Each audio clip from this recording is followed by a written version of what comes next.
Live from beautiful downtown Bastrop, it's time for the Stage Select, starring Julian Titus and Justin Ham. What could this possibly be? Seems a lot like a podcast. Wonder what specifically. Talking about video games. With your hosts, you're in good hands. Not more of the same. Now we'll jump right in. So expect the unexpected and more. Now we'll get grooving. There ain't always gonna walk through the door. There just might be some strategy in this. Just having fun with a special guest. Time for Stage Select. And here are your hosts, Julian Titus and Justin Ham. Welcome, one and all, to the Stage Select. I'm Julian Titus. And I'm Justin Ham. Julian has a lot more energy than I have. It's impressive, really. Oh, I'm faking it so hard. Oh, good. Okay, excellent. Yeah. Excellent. I don't know. I don't really have a bit this opening. I'm like out of bits right now. We're toward that time of the year where I'm just out of bits. Yeah. Not great.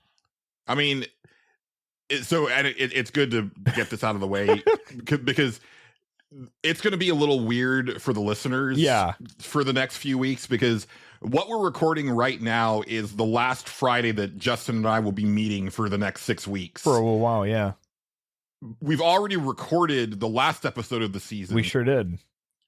And tomorrow we record the last episode of the Game of the Year deliberations, which will be the last thing that he and I record together for a while, other than like Patreon stuff. Right. And that'll be a while. That'll probably be yeah. like at least like 3 or 4 weeks from now before we have to get before we get together again. Not that we have to. Probably be in an entirely new location when that happens. Yeah. It'll be weird when you turn that camera on. It's like, whoa, because like I'll be aware of it, but I will not. I know I will not remember. Yeah, exactly. I've done it to Julian a few times now, so it'll be fine. Yes. Yeah.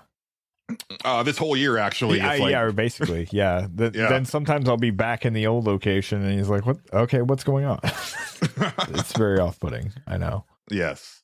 But yes, we are wrapping things up for the season. I'm still like kind of getting over the illness that I had last week, so I'm still like been doing a lot of sleep in and not a lot of other shit. I've got some stuff, but it's stuff that's kind of stacked up over the last couple of weeks, right? That I didn't talk about, but I did have a one thing that I thought was fun because I took a class for work, so I had to drive into town to the office to take this class because it was an in-person class, and I hadn't been to the office since like July, and there was a like my actual little like parking sticker for parking at the office like on my desk in an envelope from July. Yeah. So that was fun. I had to turn the acknowledgement form in, and it was actually at the main office, which I'd never been to. Right. And then also the class was at a different building, and my manager was like, "Oh, you should actually park at the main building's parking lot because they're just like a couple minute walk from the building that you're going to take the class in." Sure. I was like, "Okay." Yeah. I don't think about this much at home because for me, it's like I'm just working from home. But like sometimes it really like it's cemented like, oh yeah, you work for the government, right? Right. And it's kind of weird. And so my badge, I had to use my badge to get into that parking lot to park. Mm-hmm. And then I had to use my badge to get into the building where I took the class. Mm-hmm. And then I also had to use the badge to get into the main building to go turn in the parking thing. And I'm like, man, I've got like access to places that I wouldn't have even known like you couldn't just like walk into. Right. Yeah. And I'm like, Agent 47 could like throw a can of expired tomato sauce at me to knock my ass out be a target, and get my pass. It's not going to get you like very far, but it will get you through the door. Right. Yeah. Into a building where then you can you can keep somebody going. Yeah, exactly. Yeah. And that was very fun to me. I was Yeah. just like, yeah, I could be a target of Agent 47. That is pretty neat. Yeah. Okay. Preferably non-violent because he's going for silent assassin. Yeah, you never know. I guess that reminds me of stories of my life. First of all, Julian and I right before we recorded it, and I'm just gonna put this out here because I'm putting a hit out on this song because I can't figure it out. There's a song, I swear it's from like Looney Tunes or like cartoons, and it's like to depict like this sad, like dopey walking away type music, and it's dun dun dun dun dun dun dun dun dun dun dun dun dun dun dun dun dun. If anybody knows what the fuck that song is, please let me know. I have hummed it into apps and they're like, we don't know what that is. Oh, that doesn't fucking exist. And I'm like, fuck you, never again. You're banned from my life. I found a 6-year-old Reddit thread where I know that this person is describing that song, and every fucking reply is the wrong answer, and it's the guy going, no, that's not the one. And I'm like, this is insane. Somebody has to know this. So if you know it, fucking tell me. 60 comes to the rescue. It just feels like something they would know. Somebody has to know it. Somebody has to know that song. And even if you don't, now I've set you on this mission too, and more heads are better than none. I don't know. Anyway, I too like more heads better than none. Yeah, good bit. There's you've changed. Well, I don't know. It's more sarcasm. It's just how I roll now. What else? There's also today I tried to so I have to get internet in my house soon. I have to try to do it. Yes. So I called a man. Well, I first went online and tried to get them to call me by setting up like the basics of stuff. So I figured it would make the conversation easier. And they're like, cool, we'll call you in a day. And then nobody proceeded to call me. And I was like, that's kind of weird. All right, I guess I'll call them. So I called them, and the guy goes, oh, yeah, this happens sometimes where, like, it just doesn't do anything when you do that. So let's set you up now. And I was like, okay, that's a weird system you guys have. That's fine. Whatever. Let's set it up now. So I tell the guy the address of my home, and he goes, oh, man, I'm really sorry. We don't have service there, actually. And I went, okay, well, that's weird, because before I was done with, everything, I asked what kind of internet service this person used, and it was you. And so, to which they went, well, it's showing we don't do that place. And I was like, and I'm telling you that they used you. So where do we go from here? And then he scrolled down the page and went, oh, so actually it's showing that you already have internet there. And I'm like, well, I fucking don't. And then he was like, well, is there a router there? No, there's not. It's gone. All this shit's gone. And to where I'm portraying him as a dick. He is actually kind of nice. We both were trying to get to the root of the problem. And slowly we realized that whoever owned the house that I now own just decided never to cancel their account. So now it's just trapped in this weird fucking limbo of having internet service, but not actually having internet service. Awesome. It's weird. Yeah. And I'm like, okay, great. And like, I'm to the point where I'm like, and then they were like, okay. Wait. Yeah. But okay, well, never mind. There's still a problem with that, because I was like, well, but they could just give you the equipment and then someone else is paying for it, but you wouldn't have the password. Right. So well, I mean, there's a lot wrong with it. Like, there's no router there. There's nothing like to actually do it. And they have to come to your home and give that to you, because they demand they set it up and all that bullshit. It's like, but that's what I'm saying but ostensibly the juice is getting to the house. It's just not, but there's no router. So they just have to bring what I mean. All the hard work's done. That's why it's like, oh, well, I'll just go with them. Because I know because it's the same people that my dad has, and they had to like dig up his yard and shit. And I was like, oh, cool. I won't have to go through any of that. That sounds like a perfect idea. And I was like, and so I called them, and they were like, yeah, no, they're like, okay, so what we have to do is we have to find that man. And it took them a while to figure out, like, even find their account, and we have to get them to officially close their account. So what we have to do is we have to call you back. And I was like, cool. They were like, what's a good time to call you back? And I gave them a time. And now they have never, that was today. They have not called me back at all. And I'm like, this is very promising going forward here. Usually it's really hard to find a man when you need to find a man. Yeah, basically, in this day and age.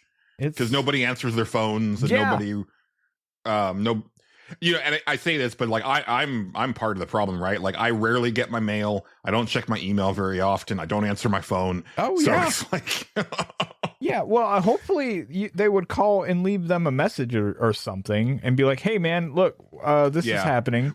Well, so that's the other problem with the equation is that very few even like businesses will leave a message, and I find that insane. Absurd. Yeah, no, I've experienced that recently where people are calling me, especially when you're buying a house, then they're trying to sell you shit, but they won't leave. And they'll you be a like, message. "Oh, we've been trying to reach you," and it's like, because my thing is like, if I'm expecting a call, right, but like, I still don't want to pick it up if it's not who I'm expecting. So I'll wait for a voicemail, but then it doesn't come. But then I'll see like the same number call me like 4 or 5 times, and so then I'll pick it up and be like, I was like, "Oh, we've been trying to reach you," and it's like, why didn't you leave a message at all? Like, it says my name, it says, like I leave it on there for people like you to know that you've reached the right line. Leave me a message, I will call you back. Yeah. It's and I know that you understand how people treat phones in the year of our Lord 2025. Yeah. So like, I'm sure you do the same thing. You screen your calls. Yeah. So weird. There's so much shit. It's wild. Yeah. But so we'll see how that all goes. But yeah, that was my internet adventure. Is it fiber? Yeah, no, it's good. It's good shit. Okay. Like it's gigabyte internet and all that shit. Nice. Yeah, no, it's the stuff like I had at my previous residence that I was like, yeah, this is really fucking good internet. But I need a man to cancel their account. And if that man is listening, they should go fucking do that. Seems to me that they could still just cut the juice off from you would think the source, right? You would think they'd be like, okay, yeah, like we'll just get rid of it, and like I live there now. Like, what are we doing? But I guess I could be lying to them. So I guess I understand that to some extent. But here's the weird thing. Is like but to what end? The first thing he asked me was like, okay, so is there a router in the home? I'm like, no, there's not. There's nothing there, because I remember seeing one when I went there, a month ago now. So look at it the first time, because like, oh, there's their internet router. They haven't fully moved out of here yet, and I recognized it. I was like, that's the one my dad has. Okay, I'm pretty sure they have this service. Got it. And then I went there, this time I'm like, okay, yeah, they cleared all that shit out. So they clearly gave it back. How that doesn't... Or did they? That's also true. Maybe they're just like, no, I own this now. Fuck you. Yeah. Which would be great, actually. But yeah, weird. Maybe they're on the lam. Yeah. My favorite bit was when he first started talking to me, he was like, well, did you pay for anything? I was like, because I was like, okay, I set up a thing on the internet and I'm trying to call to like confirm this appointment that I apparently made, because they sent me like a confirmation email, but I don't think it was an actual confirmation, so that's why I'm calling. And he was like, well, did you pay for anything? I was like, no, because it didn't ask me for anything, and I thought that was weird. And they're like, that is weird. They probably should. That's you got to pay for something for it to happen. I was like, yeah, I know. Why do you even have this system in fucking place? And like, I'm just sitting there like in my head like, this is the dumbest shit. Why even have the system where you can do this and then it doesn't even do anything? It doesn't lead to anywhere. What are we doing? It's weird. It's stupid. Shit's I ask that question daily now. Like, what are we doing just as a species? I'm all for setting shit up over the internet. I think that's fine. I did it with my fucking electric and my gas. I set it up on the internet. I was just like, yeah, just start it here. And they're like, okay, cool. Done. Yeah. Why can't I do this with internet? Why do I have to make a phone call to a man? I don't want to. Hold on. That might be. I'm trying to like save myself. That might be the title. Phone calls to men. That's the. But yeah, I don't understand why you have to do that. It's strange because you would think it'd just be like, oh yeah, hey, if you pay this amount of money, which you can pay, your bills and shit like that anyway, you can just schedule it and we'll show up there, and then we'll email you and a man will show up and it'll do the rest. Seems easy enough. You're an internet service. That should be what you do. Things over the internet. But then again, what if you don't have the internet? But everybody... Yeah, I mean, usually there's going to be someone coming out. Catch-22. Yeah. Yeah. I played some video games. That's cool. Yeah. I told myself that I wasn't going to buy anything for, for the holiday season, Black Friday sales or whatever. And by and large, I didn't do that, with the exception of I was watching Mori Calliope playing Dragon Ball Z Kakarot, apparently with having no prior knowledge of Dragon Ball anything. That's which was fascinating. Interesting. Yeah. So she's experiencing like the entirety of this story for the first time in this action RPG. That's kind of fun, actually. Yeah. Okay. Yeah. Some good reactions, right? And weird things like, because obviously like Yamcha cratered is a meme, right? Yeah. And a lot of Hololive girls reference that meme in like artwork or stuff like that. Sure, It was in Bibu's latest music video and stuff like that. And so Callie gets her and she's like, oh, like that's the meme. That's the pose. Right. Things like that. But I was like, I've been meaning to try that game, and it was on sale for like a deep discount. So I did pick that up. Yeah. And I haven't played it for very long. I got to all I did was the intro, and then got to where Goku is kind of showing Gohan off at Master Roshi's house. Yeah. Okay. Just kind of introducing him to the crew and everything. Right. It's cool. It's got like a lot of charm to it. Sure. It is funny because, like, as I've told you, like, Dragon Ball is one of the very few anime that I will only watch in Japanese. Sure. Yeah. And I've preferred the Japanese voices because I started watching Dragon Ball Z on fan sub VHS. Yeah. So, but you got to remember, Dragon Ball started in like 1983. Right. So, these voice actors are getting up there in years, and definitely starting to notice it. It was also kind of funny with like, because I'm pretty sure, I don't know if this is, I'm pretty sure it's either that Goku's voice actress also does Gohan, or it's whoever did young Goku also does young Gohan. I don't recall, but regardless, I don't know. Young Gohan not sounding as young as he used to. Yeah. Little things like that. And I know that, what do they call him in English? I'm blanking on his Japanese name too. What's he look like? The blue guy with the sunglasses that trains them in the afterlife. Oh fuck yeah! What is that guy's name? Kaio-sama? It's no King Kai. They call him King Kai in English. Yeah. It's Kaio-sama in in Japanese. Yes, that voice actor the Japanese voice actor died. Oh, okay, a while ago. Yeah, I don't know if he got to do this before he passed or not, but because he's in the Japanese version, he's the narrator for the entirety of the series. Okay, so anytime that it's recapping or it's telling you like how much time has passed or anything like that, it's Kaio-sama that's doing that.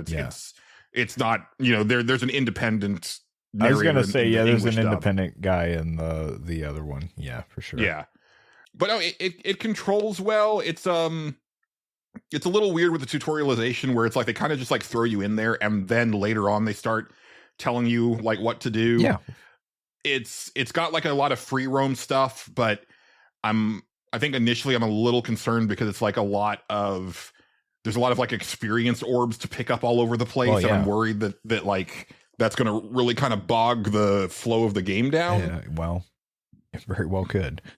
Yeah, but I'm really digging like the overall presentation. Sure.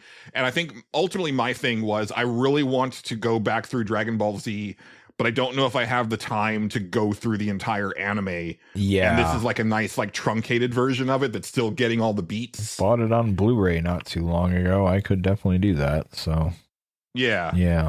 And then the only other minor quibble that I have, and it's a problem that I have with like any Dragon Ball Z video game, Sure. is that I wish that it would change the names of the characters when you have selected Japanese Right, yeah. audio, because I'm never going to get used to calling him Tien.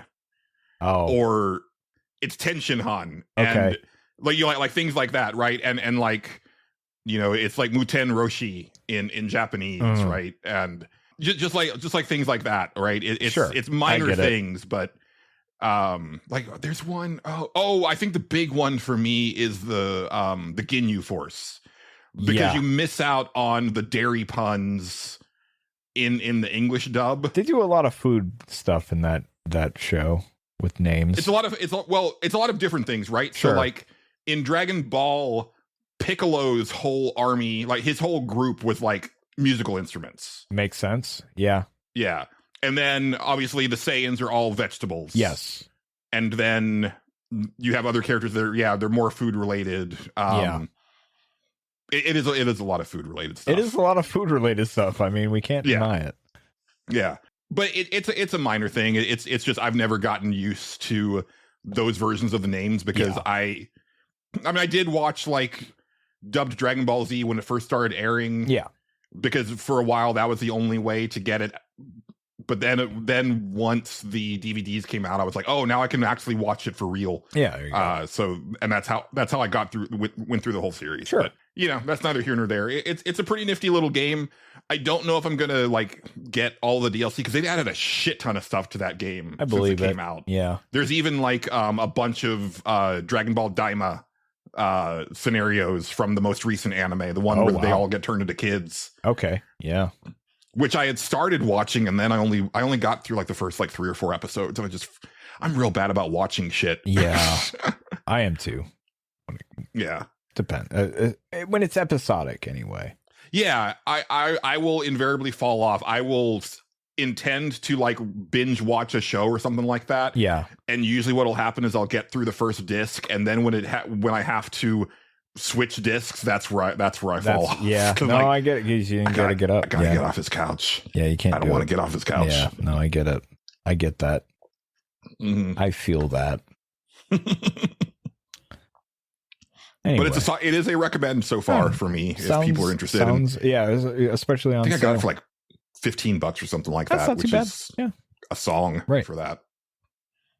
Like a Silksong, Justin. Did you play that? I did play a little bit of Silksong. Okay.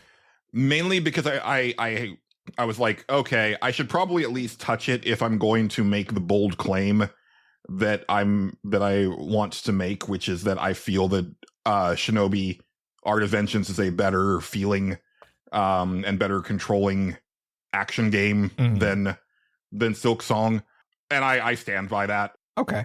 Like Silksong to me is identical to Hollow Knight in the way that it plays and feels, and I don't like that. One thing that I'd forgotten to mention when we did our Hollow Knight Suffer Select episode is every time that you attack an enemy in that game, you bounce off of them instead of you, because most action games, when you attack an enemy, they either stand their ground or you knock them back. Yeah. And Hollow Knight is the first action game I've ever seen where you knock back with every attack that you make, and I fucking hate it. That's kind of weird. Yeah. Very different. But the main thing for me is that it was like, I do think it's way prettier than the original Hollow Knight. Sure. But I ran into the same issue, I played it for about an hour. Okay. And I ran into the same issue that I ran into in the first 2 hours of Hollow Knight that I played, which is that, all right, I it feels like I've run out of places to go because I've already like come back around where I was before, and I don't know where to go next, and I can't even really see where I've been because there's no map, so I don't know what to do next, and I don't really care about finding out because that's not how I like to explore shit. Do they still have the same like map system type stuff in there like they do in Hollow Knight, where it's like you got to buy it and do all that stuff? Or is it probably just, okay? I was just curious. But by default, there's no map. Okay, yeah, no, I know Hollow Knight was like that too, right? Yeah. And here, there's also like they added like a new type of. There's like two types of currencies this time instead of the one, and I could already tell that. Oh, this other currency you're gonna have to really grind a lot for, and then also you now have to unlock save points with this currency. Oh, great! So you could potentially get to a part where, oh man, I'm limping along, and oh, there's a save bench, but shit, I don't have enough money to unlock it, and I think that's just bad design to me, honestly. People just like stuff like that. They like people do like stuff like that. I don't know what it is, but they do. It's for certain types of people that aren't probably me or you. Well, absolutely, yeah. But I think just in general, like, it's not very considerate of the player's time. Oh yeah, right. I mean, and every time that I've heard people talking about it, and gushing over it, I'm like, that sounds awful. Yeah, like, right. It really does. Like, it feels like people with like Stockholm syndrome. Like, no, but it's really nice to me. Like they at first, it hurt a lot, but no, they right, like Silksong really cares for me. Yeah, and I'm like, okay, yeah, you want me to call someone because I feel that you need some help, but right, I want to. Who am I to say? I don't know. Not didn't care for it, but I just wanted to like really touch it and get a feel for it, and I'm like, no, yeah, it's Shinobi feels 1,000 times better than this to me. Yeah, that's fair. I guess I only played one thing. I haven't touched anything that's in qualification for the game of the year stuff. But I really wanted to try Unbeatable out because I played the demo X amount of years, or it feels like years now, but it wasn't since I played it. I liked it the demo when I played it, and so now I'm playing the full game because it's out. And that's we talked about this on another thing where I was just like, yeah, indie games are weird, and like sometimes they'll just like that game just had 2025 for the longest time, and it's like they squeaked in. They really did. Like it was not for our show. Yeah, it's a 2026 eligible game, but months ago, if I remember correctly, on console anyway. And then like it just was like, can you wait a couple months? And it wasn't even them getting out of the way of Silksong. It was just like the demo came out because I remember I didn't talk about it on the show. I did talk about it on our last episode, but y'all haven't heard that yet. Yeah, but it's out of sequence, but it's fine. Yeah, but the way that the notes are displayed for the rhythm game sections, they don't map to my brain and my fingers the way that I think they want them to, and I just miss every single input. I keep thinking I had to change that around on the demo to where it made sense to me. Yeah. Because it's like it's basically there's only like 2 note tracks. It's just high and low. But like the way they want you to do it is like with the shoulder buttons, if I remember correctly. And you just have to kind of remember which one is low and which one is high sometimes, and that's a little tricky to get your brain used to, I guess.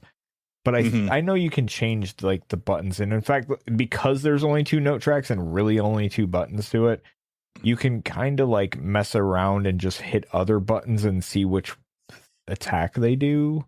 Because I don't think there's any like penalty for like just hitting the button hitting when off you're the beat. Hitting off the beat, but I could be wrong. Anyway, I liked the demo of that game. I think it's a game that really you only need to play the demo too, though, and that's kind of my take on it. Yeah, I was not all that jazzed with what I played of the demo. Yeah, I liked the vibe. I mean, because the trailer, like the original trailer, I was like, oh man, this looks like a stage select game. This looks like something that both of us are going to be like really into. And then when I got my hands on it, I was like, there's cool shit here.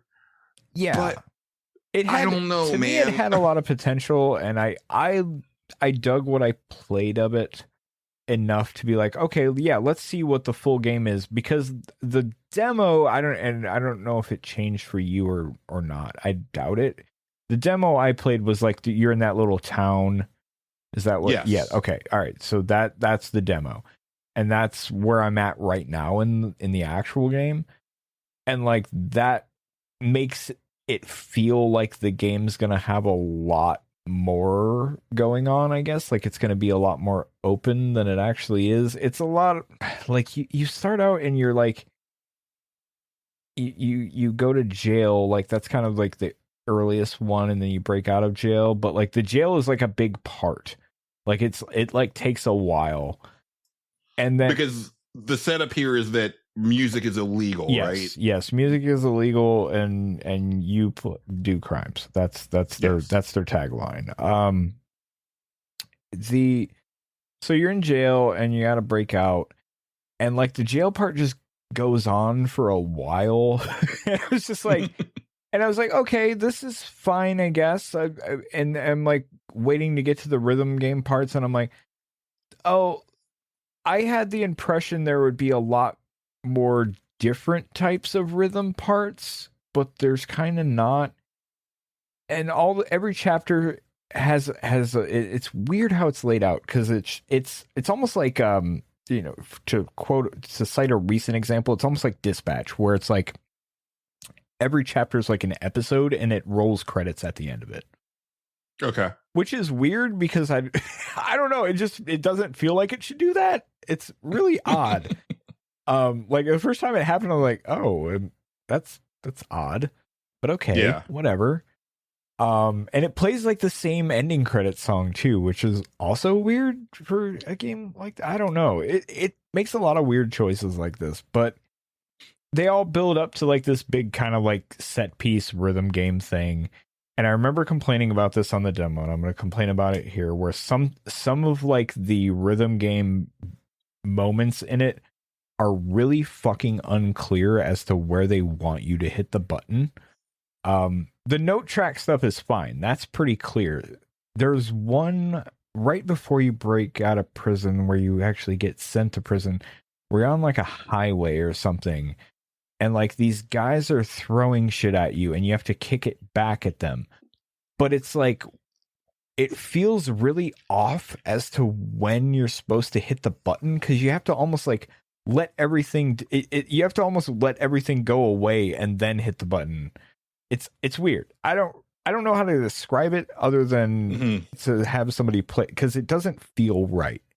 I've talked to you about this, is that I've never been able to calibrate rhythm games properly since we've moved to HD TVs. Sure. I used to be really excellent at rhythm games, and I suck at them now. And part of that I do feel is that I've never really, and some of the games are really good about like the calibration, but I've never been able to dial it in the way, and maybe part of it is just I'm getting older and my reflexes aren't as good. I don't know. But I haven't found a rhythm game that has felt right. You know, for me, the gold standard was like Guitar Hero. Right. Yeah. And I haven't been able to find anything that feels as good as Guitar Hero since we moved to HD television. That's very fair. Guitar Hero was a great feeling game, so that's very fair. But also nobody's really tackled that at the same time like they do now, or they tried different little variations. And anyway, in the prison, like they have like the baseball hitting thing in it, and I was like, that's kind of weird that this is here. Like, I don't know why. And then I was like, oh, I bet every chapter has like a spot where you just hit baseballs and it's kind of the same. Like the music for that part's pretty cool and how they incorporate it. But it's also another thing where I'm like, there's certain bits here where I feel like it should be on this, but it's not. It's like slightly after that, and that feels wrong. Because like I don't think it's a calibration thing. I think it's like I think they just did it weird, because certain things feel like perfect, like on the beat and on the screen perfect, and then other things are just like that doesn't register right. Like there's something off here or whatever. But eventually I would learn how to time it, and it's not the worst thing in the world. But like, yeah, like the story's fine. It's okay. Like then you break out of prison, and then I was in a sewer, and like a lot of like the walking around parts, like it does like my least favorite things in video games sometimes, where I'm like, I'm walking around and I have no fucking idea where I'm supposed to go. Or even like if you told me where to go, I'm like in the prison specifically, there was a part where it was like, okay, you need to go here next. And I was like, okay, cool, I'll go there. I think I know where it's at, or I'll just click on all these doors until I find the right one. And then I went to the door. I was like, oh, well, it has to be this door because I've been everywhere else. So this was, 10 minutes of me walking around. And I'm like, okay, there's nothing here. But that's because the game wanted me to talk to these dudes that were in front of the door, that were their own little thing, before it will let me go into the actual place. And I was like, that I don't really like that. It's dumb. It feels like something where that conversation should have auto triggered as you got. Yeah, something like that. And that's kind of my big thing. The game just kind of feels janky every now and then. And it looks cool, but it feels janky here and there. Like there's some real jagged edges. Like there's like a main part where she kneels down to like fix a generator, and she's just like clipping through the background, or like into the, like she's clipping into an object that's like right next to the generator. And I'm like, you couldn't have just moved the character slightly out of the way so it doesn't clip through that. It just kind of feels amateurish in a way. And I'm not saying, I don't know what I'm saying, but there's a lot of things that I'm wondering if they're a first-time dev or not. I'm not sure. I like the idea of the game, and maybe it goes some places that are really cool. And I do want to kind of finish it because I don't feel like it's a long game. Probably not. There's been a couple decently cool set pieces. The music is kind of hit and miss. Like sometimes I'm like, this is pretty good music, and then sometimes I'm like, yeah, I don't really care about this. It's just kind of fading into the background. I don't know. In a rhythm game, I feel like you should be going a little bit harder every now and then on music. Like I think the batting cage music is awesome. And how it incorporates like the hey batter batter shit into like the rhythm part. And I think that's super fucking cool, but also that's like the worst part of the timing thing, because it's like it does the swing and then it's like you wait like a second and then hit the button. I'm like, that doesn't feel right. It should be on the swing. It's weird, but anyway, it's minor complaints. But yeah, I don't know. There's something. It definitely doesn't seem like it goes as hard as that initial trailer did, because like there was like a vibe to that trailer where I was like, oh yeah, this looks special. I think there's a lot of parts in this game that they should have just been a cutscene or something like that.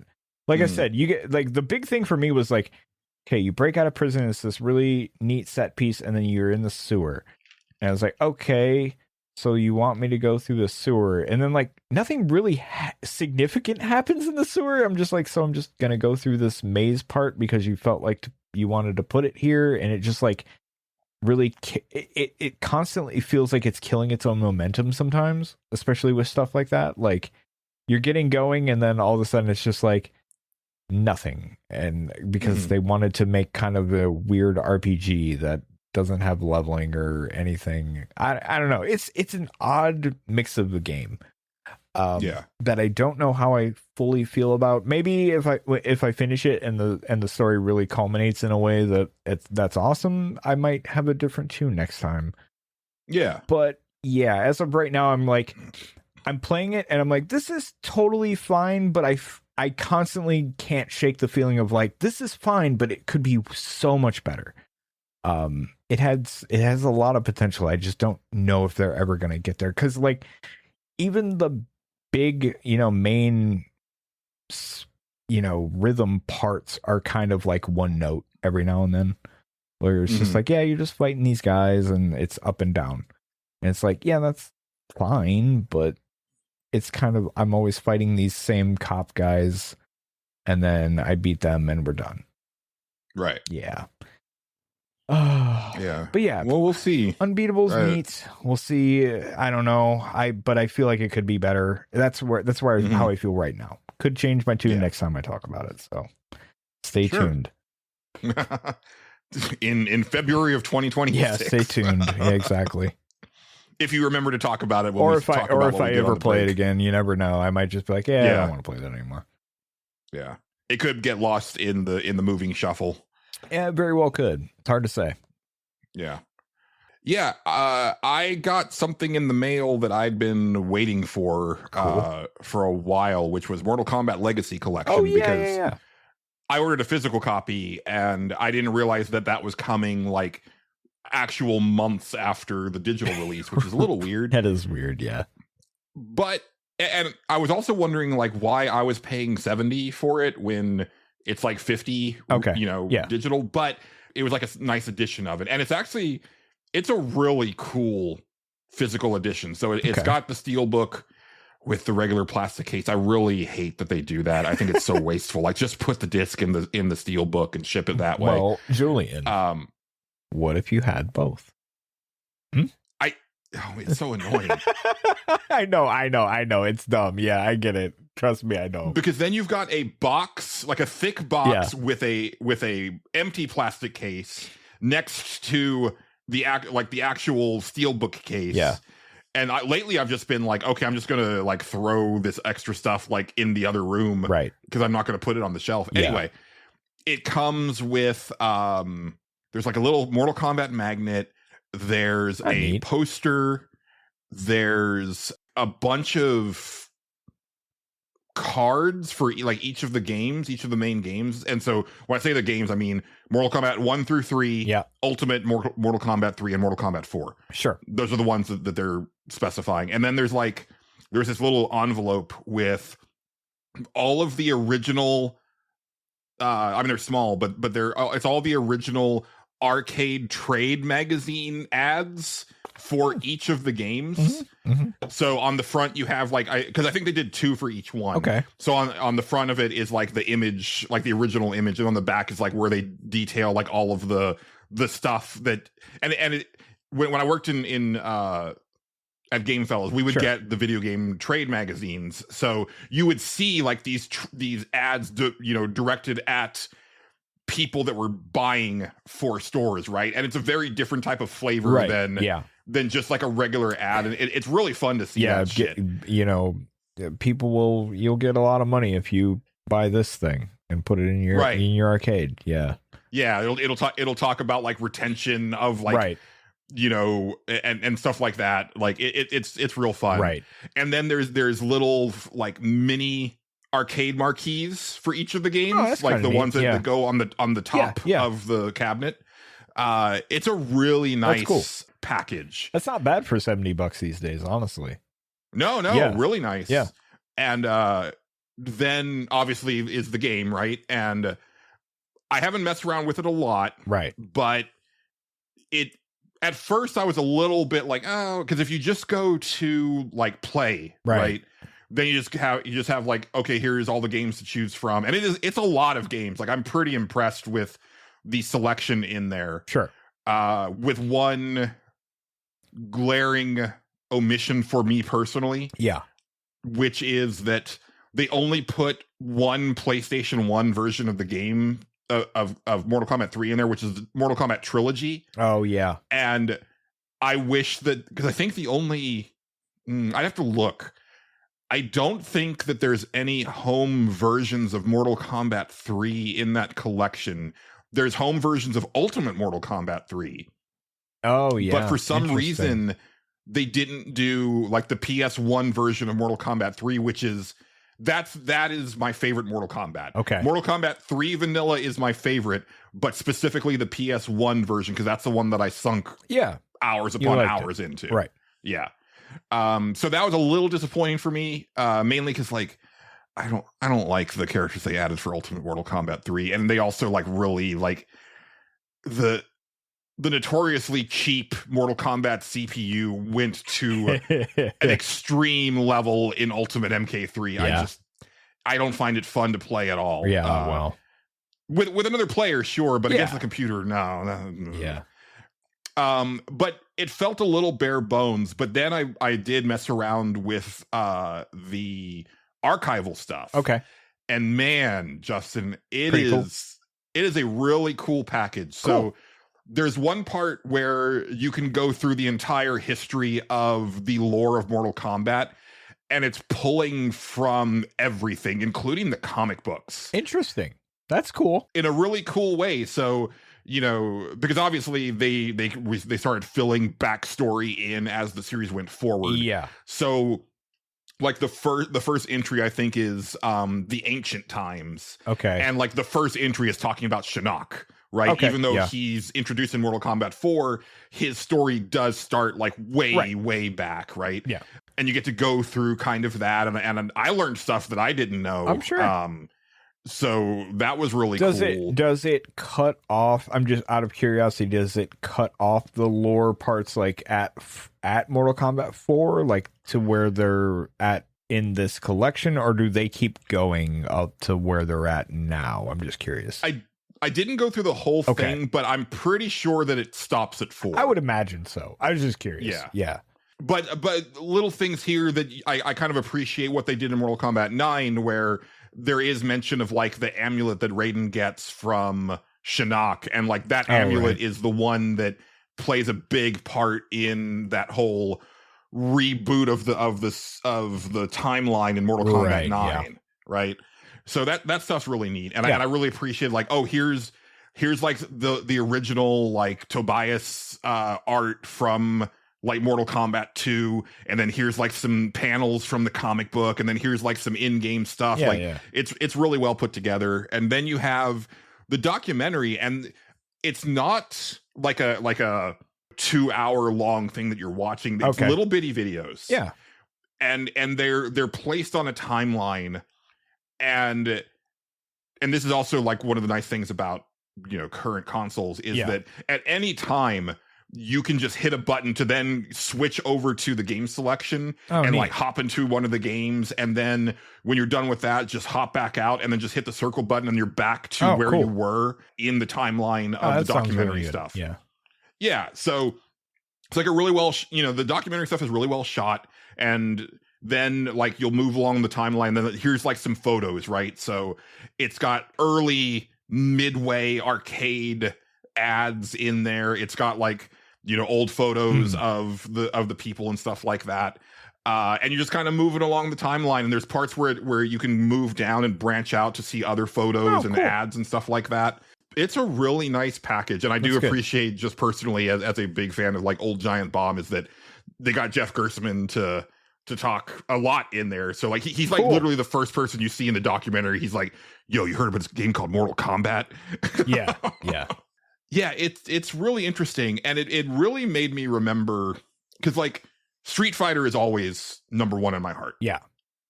But this really brought back those memories of, because Mortal Kombat was so mysterious. And it's hard to really explain if you weren't there at the time. No, it was. No, yeah, it really was, because I remember the first time that I saw it was actually at a bowling alley. Yeah.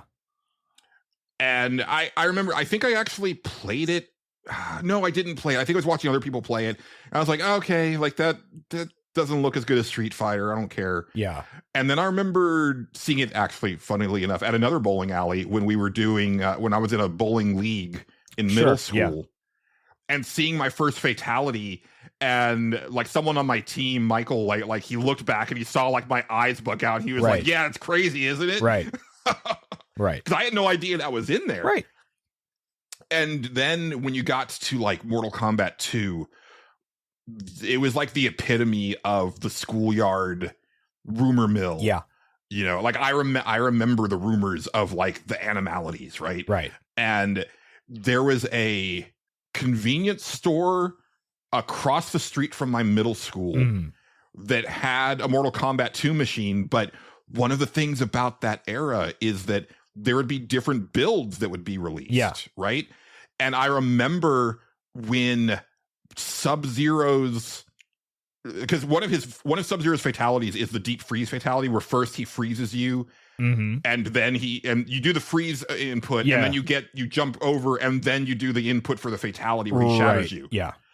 But there was a build of Mortal Kombat 2 where you could just do the deep freeze in the actual combat part. Oh, okay.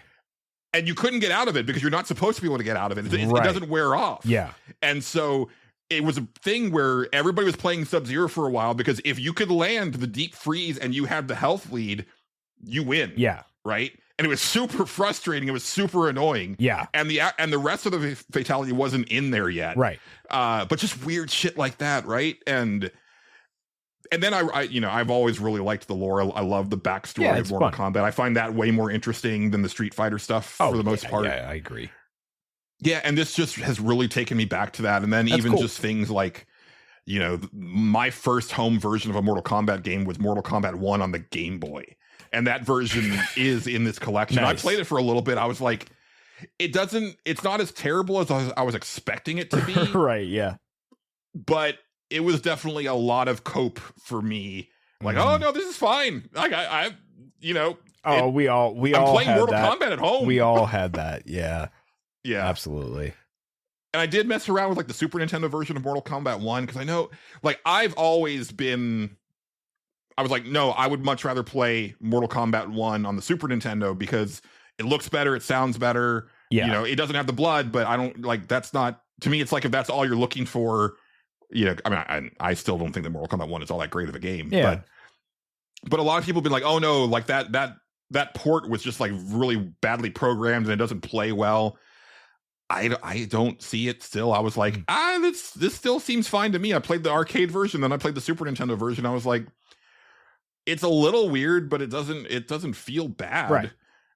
Now, one thing I've noticed, and I don't know if this speaks to the emulation of the games being wonky, or if it's just my age. Like that's a lot of things lately where it's like, is it just me being older, or is there something wrong with the game? Like that's the eternal struggle these days with video games. Yeah. But because I used to be like really good at Mortal Kombat 2 and 3 with like, well, and part of the thing with 3 is that I just don't remember the shit. Yeah. I still remember Sub-Zero's main bread and butter combo, and I remember his first fatality. But like the juggling system in Mortal Kombat 2, I really loved that system. And the first character that I picked was Johnny Cage, and I just really couldn't pull off the cross-up jump kick into his shadow kick for the life of me. And I don't know if that's just me slowing down or if there's just something slightly off with the game. Hard to say. I need to mess around with it some more. Really what I need to do is, because I do own Mortal Kombat 2 for Super Nintendo, I need to fire up my Super Nintendo and see if I can do it on there or not. If I can't do it on there, then it's me. Then it's you. Yeah. That'd be the ultimate solver right there. Yeah. Yeah. But no, I think it's really cool. I Cool. do want to That's go good. back and go through like the whole documentary and kind of bounce in between the games and stuff like that. Sure. Why not?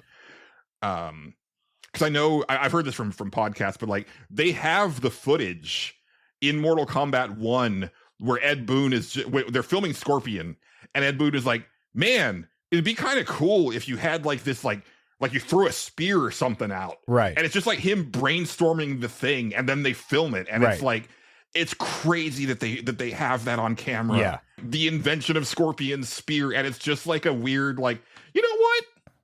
What if you had a spear? Yeah. And you just like grab the guy and pull him towards you, right? Like, right. Stuff like that is just like really, it's cool, man. Yeah. And just kind of seeing how freewheeling it was, and just like, you know, these young guys just kind of coming up with some crazy shit. Yeah, pretty much. That's cool. And it makes me still wish that because Mortal Kombat 1, like the new one, MK1, it came out on Game Pass last week. And I almost downloaded it just to like give it a shot, and I was like, "There's no point. I know it's gonna feel like ass." Yeah, it's not that good. Yeah. Oh, because you got it, right? I played it. Yeah, I played it. It was. I don't know. It was fine. That was about all I got. It played like a Mortal Kombat. I remember being like, "Yeah, I didn't really need to do this," but yeah. Yeah. And so much of like those older Mortal Kombat games were so rooted, and this is also me coming off of rewatching Kill Bill, but so rooted in like old kung fu movies, right? Mm-hmm. And I've always wanted to like see them try to just lean really hard into that aspect of it. Yeah. Right. Like as far as like even like sound effects and stuff like that, and make it a little cheesy, but you also have to have like animations that make sense and look good and look like people actually know how to fight. Yeah, honestly, it that feels like it'd be a different franchise at this point, but you're not wrong. Yeah, Mortal Kombat has steered into the absurd. Like, how absurd can we make it? Which, for better or worse, most of the time, And I think for me, they've gone as far as they can with the shock value of hyper realistic fatalities, and I think they need to go the other direction. Like, let's go back to how dumb it is to uppercut somebody and make them blow up, and there's like 5 rib cages that rain down on you. Why not? Yeah, that'd be fun. Like, the more realistic that it's gotten, I think the less you can really do with the fatalities, as far as because you could do some like what is it? I think it's smoke in Mortal Kombat 3, like blows up the whole fucking planet. Yeah, that's a classic. That was my favorite one. Yeah, 100%. Yeah, but that's Mortal Kombat Legacy Collection. Sounds neat. Yeah, I'm not sure. Yeah, I would be interested to hear from people who like kind of weren't there in the zeitgeist if they play it and if they get anything like meaningful from it. Yeah, because to me, it very much is like for people who were there and just kind of like remember those feelings of for sure. Seeing each of the games like in the wild for the first time deal. And stuff like that. There's I would love that. But it sounds interesting. I'm waiting to see that game go on sale. If it never does, then we'll go from there. But once it is on a good sale, I'd be like, let's get this. Why not?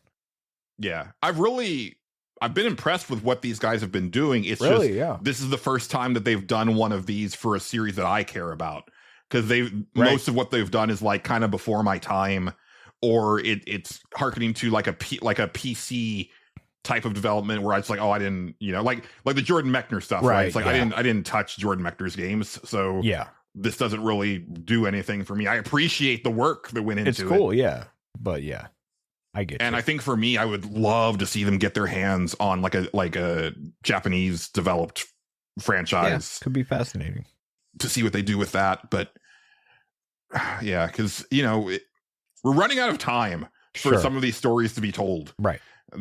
Some of these people are just getting up there. Yeah, sure. And it's nice to get those stories archived and out there in the open and stuff like that. Oh, let's see. What else you got? Yeah, I guess I've got a couple more things real quick, which is mainly just kind of did a little bit of Game of the Year prep this week when I could. Played Silksong. That was some Game of the Year prep. A little bit, yeah. That was, and then John had finished Ghost of Yotei on Sunday, and he needed my help for something. Or no, I actually had something for him, so I took that over to his house and grabbed Yotei, and I popped that in, and I played it for another. I think I had like 4 hours into it. And I think I probably played it for like another 2-ish hours. Sure. And I really, I know we've kind of talked about it, but I do really appreciate how smooth that game is as far as coming across things to do. Yeah, it really is. It keeps it has a way of just kind of keeping you engaged in a way. Like there are times where I'll get to a place and be like, okay, I'm gonna go here and do the thing it wants me to do, and then like people will just walk up to you and you're just kind of like, well, I guess I'm doing this now. Fuck it. Like we're doing that. Okay, cool, whatever. And then it'll lead to something cool or, fine. You never know. But like, that's kind of the fun of it, I guess. But but it keeps you interested. It keeps you engaged in it. It's kind of, it feels much more natural than a lot of other games do. It really does. Yeah. There was this like in this session, I didn't know what I wanted to do next because I hadn't played it in ages, and I also kind of didn't really remember how to play the game, but I didn't want to start over. And I was like, okay, let me just pick like one of these things on the map and then see where that takes me. Yep. And I selected, I think it was I was trying to get to a hot spring. Okay. And then as I got closer, there was like this guy's stable that had been, it was being, or no, he was letting these horses go. Yeah. And so I went to talk to him. Yep. And then he's like, oh yeah, like, Lord Yotei, or no, Saito. Lord Saito wants, the bad guy. He wants these horses, but I just need to turn them loose. And then a bunch of Saito's guys come to like basically just like ransack the place. Yeah. And so that starts a whole stealth sequence, or you can just fight them. Right. I stealth killed them all. And then the guy was like, well, now I need to get my horses back. And so, then you go, follow him to get the horses. And then that led into a flashback where you're playing as young Atsu with her father. Right. And that was really cool. Yeah. And then you help the guy in the present get his horses back. And it also leads you to the hot spring that I was tracking. Right. And so I did the hot spring thing, which increased my health. But then the guy also gave me a horse. And there was a charm that my father had like put on this tree stump in the past that I was then also able to get. So it was like, that was like 3 things or 4 things all in a row. And it was like all flowed so seamlessly into each other. Yeah.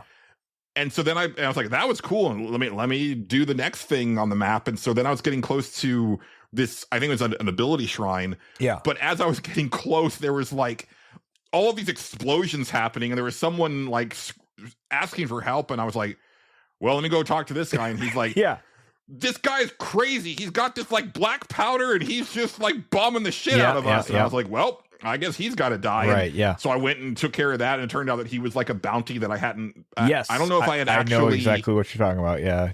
You didn't get it off the board. Yeah. But I'm not sure if I'd actually gotten him off the board yet or not. It was just like, oh, well, this guy's out there and now he's gone. And it's just really, really well done that way. It is. And I haven't even gotten close to like any of the main story targets yet in that session. I was just like having a good time. The one other thing I really appreciate about it is like it'll do stuff like that, and then like sometimes you'll be like going to like, oh, there's an ability shrine over there or whatever, let me go to that. And then I remember like all of a sudden some guy showed up like while I was like looking for one of those, and he started talking to me, and he was like, I know who you are and all this other shit, and it like challenged me, and I dueled him and killed him. And then all of a sudden he was like she interrogated him, and like that led to like one of the like, now I know where one of the main Yotei 6 guys is, so I can go over there. I was like, that's kind of awesome that I was just over here doing this thing, and it was like, oh yeah, hey, here's some information about the main story and shit like that, and like gave me this whole lore bit, and I was like, this game's got something. I don't know what it is. Yeah, man. And Arkham Knight and also the Mordor games did that as well, but it was like way more video gamey, where it was like, oh, if you grab this guy who's highlighted green, yes, like he will give you some information. But here it's just like, it's just that as you are moving through this world, because you have a bounty on your head, there's people searching for you too. And if you route them, if you take all of them down, then there's usually one who's like, hey, yeah, like, hold stop. on. And then she pumps them for information and lets them go. And it feels like that's how that would go down in this scenario for real. Yeah, it's cool. It's a cool game. Really digging it. I like that game quite a bit. Yeah. The last thing that I've messed with, and this is also a thing that I've been waiting to come in, is that I guess there had been a physical version when it came out, but I didn't bother with that. But I got the mirror edition of Expedition 33 for PlayStation 5. Oh, interesting. Okay, cool. Because I knew, like, even though I'm not nearly as high on that game as most people, like, it is a game that I wanted to own, and I had planned on, like, when it was announced, I was like, okay, I'm buying this for PlayStation. But then it just so happened to be on Game Pass, so that's where I played through it. Yeah, that's what I did too. So yeah, but I did want one for keeps, and that's where I got it. And I was like, you know what? Let me go ahead and pop this in, because it's been long enough where I feel that, like, I'm not remembering a lot of things, and let me see. And also, I know they've done work to it since I finished it. So, like, let me see, what's going on. And I was also low key hoping for a PS5 Pro update to it, which there's not one as of right now. It's kind of funny. So I played more in this first session that I did the first time that I played. Because the first time that I played it, I don't think I actually made it to the Gomage. Like, I got, like, right before the Gomage. I might have done something similar if I remember correctly. Yeah. Yeah. Because I think it was kind of late when I fired it up that first time. But I played basically through, like, all the way through the landing on the mainland. And I won't say what happens there, but, it's kind of a big moment when you first set out on the expedition and start the actual Act 1. Right. And it's funny. I had all of the exact same thoughts and reactions on this second time as I did back then, which is like, fucking, why is it like this? Why? Just like the same nitpicks that I had. Yeah. I was kind of hoping they would have ironed some of that stuff out by now. I'm playing it on normal this time, and cool. I am doing better. It's still, I probably will never get over this. That game, that parrying and dodging just doesn't feel right to Julian. And it probably never will. Like, I eventually overcame it on story mode when I played it on Xbox, but it was never because I felt that it felt right. I just kind of got used to how wrong it felt, and I kind of compensated for it. Yeah. Because I just never feel like that I'm actually like when I do a parry, it doesn't feel like that's when I should have hit the button. Yeah. But that's all, I don't know. It's weird. I never had that problem. I always thought it felt pretty good. I liked playing it on story mode because it was a little more forgiving with the window, at least. Especially when you're like, doing an encounter for the first time. But I never super felt, even when I played it on normal on PC, that like it felt wrong per se. Yeah. I've never heard anybody else have this complaint, so it's probably a reflexes thing, but it's possible. But I parry in other games, and so it's not like I can't do it in other games. It just doesn't. Yeah. There's just something about it that doesn't sit right with me, and I do still feel that there needs to be some sort of like more granular setting that you can do, because I at this point I'm like, okay, no, the window is fine, because I don't think that you should necessarily be able to parry everything all the time, right? There should be like some risk to it. But I just feel like the damage values when you do miss are like way too high. That was the point of frustration playing it on normal, especially. Yeah, because like third of your health sometimes, like in a single hit, it gets a little nuts. Yeah.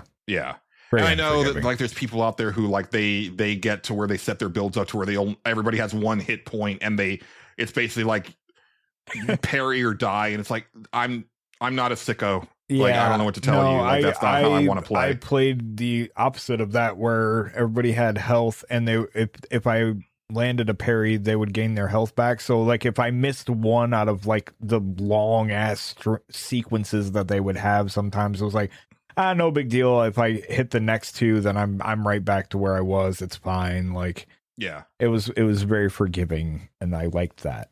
But it was encouraging to me that like I beat the mime in Lumiere, because I couldn't do that the first time around, and I also beat the second mime when you first in that first area, which I found that mime my first time through, and I was like, oh, I'm not doing any damage to this. I'm just gonna like leave this battle. Right. Because I also was having a really hard time blocking or dodging the attacks. And I was like, I just don't want to do this. But this time I was like, no, I kind of remember the patterns of the mimes pretty well from the first time around. So and yeah, I definitely took a couple hits, but I made it through just fine. So yeah, I do want to try to play a little bit more before we sit down to record the final game of the year tomorrow. If I can get to the Gestural Village, that would be pretty good, because that's like, I think the first like 2 main areas, and that's when you get out to like the world map for the first time. Yeah. So that's a decent chunk. A decent chunk in there. Yeah. Yeah. To kind of refresh my memory. I will say once again, and this is the, same thing with the Silksong stuff, is like, man, not having a map is such a fucking choice. It's a huge thing that I don't like about the game. Like, it actively takes it down a notch or two for me. Me too. I don't like that aspect. It's not that it's difficult to find your way. It's a matter of, like Silksong, I want to know where I haven't been. Yeah. So that I can check to see what I've missed. I found in Expedition 33 a lot of the time I would accidentally stumble onto progress. Mm-hmm. And then I would be like, oh, well, and then it will just kind of like storyboard you out of the area sometimes. And yeah, you can go back, don't get me wrong, but like a lot of times I'm like, I don't really feel like going back, so I just wouldn't, Yeah. And especially if you want to try to go back hours later, and it's like, okay, I know I'm probably missing some stuff here, but where have I not been in this area? I don't even know where to start. And it's an aspect of that game that I know, like, I'm sure certain people really like. I am not one of them. I think it actively detracts from it. Likewise. I know they're going for there's obviously a lot of Souls inspiration in their turn-based RPG. I think that's a neat idea. But the no map thing, I think, is just like, I don't think you should have taken that from it. That's bridge too far for me.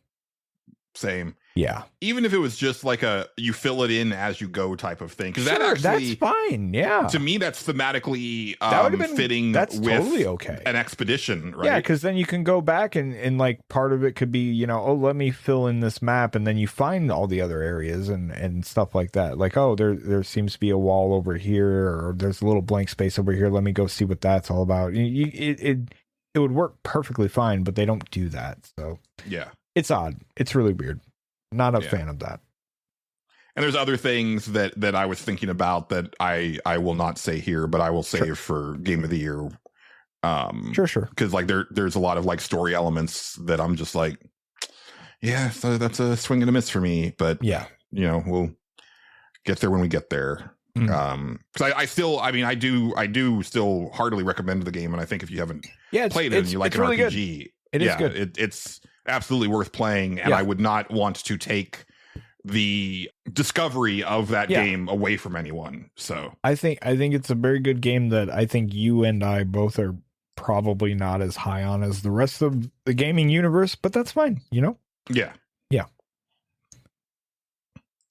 Anyway. All right. Did we do it?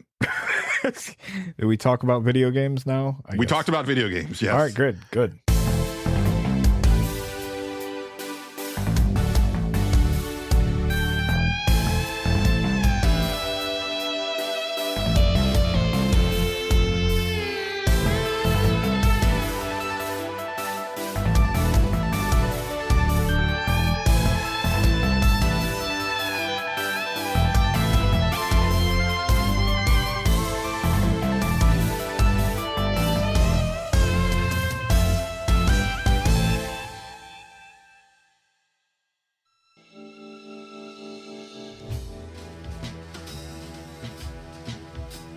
I've been spinning my wheels for what seemed like an entire season of television.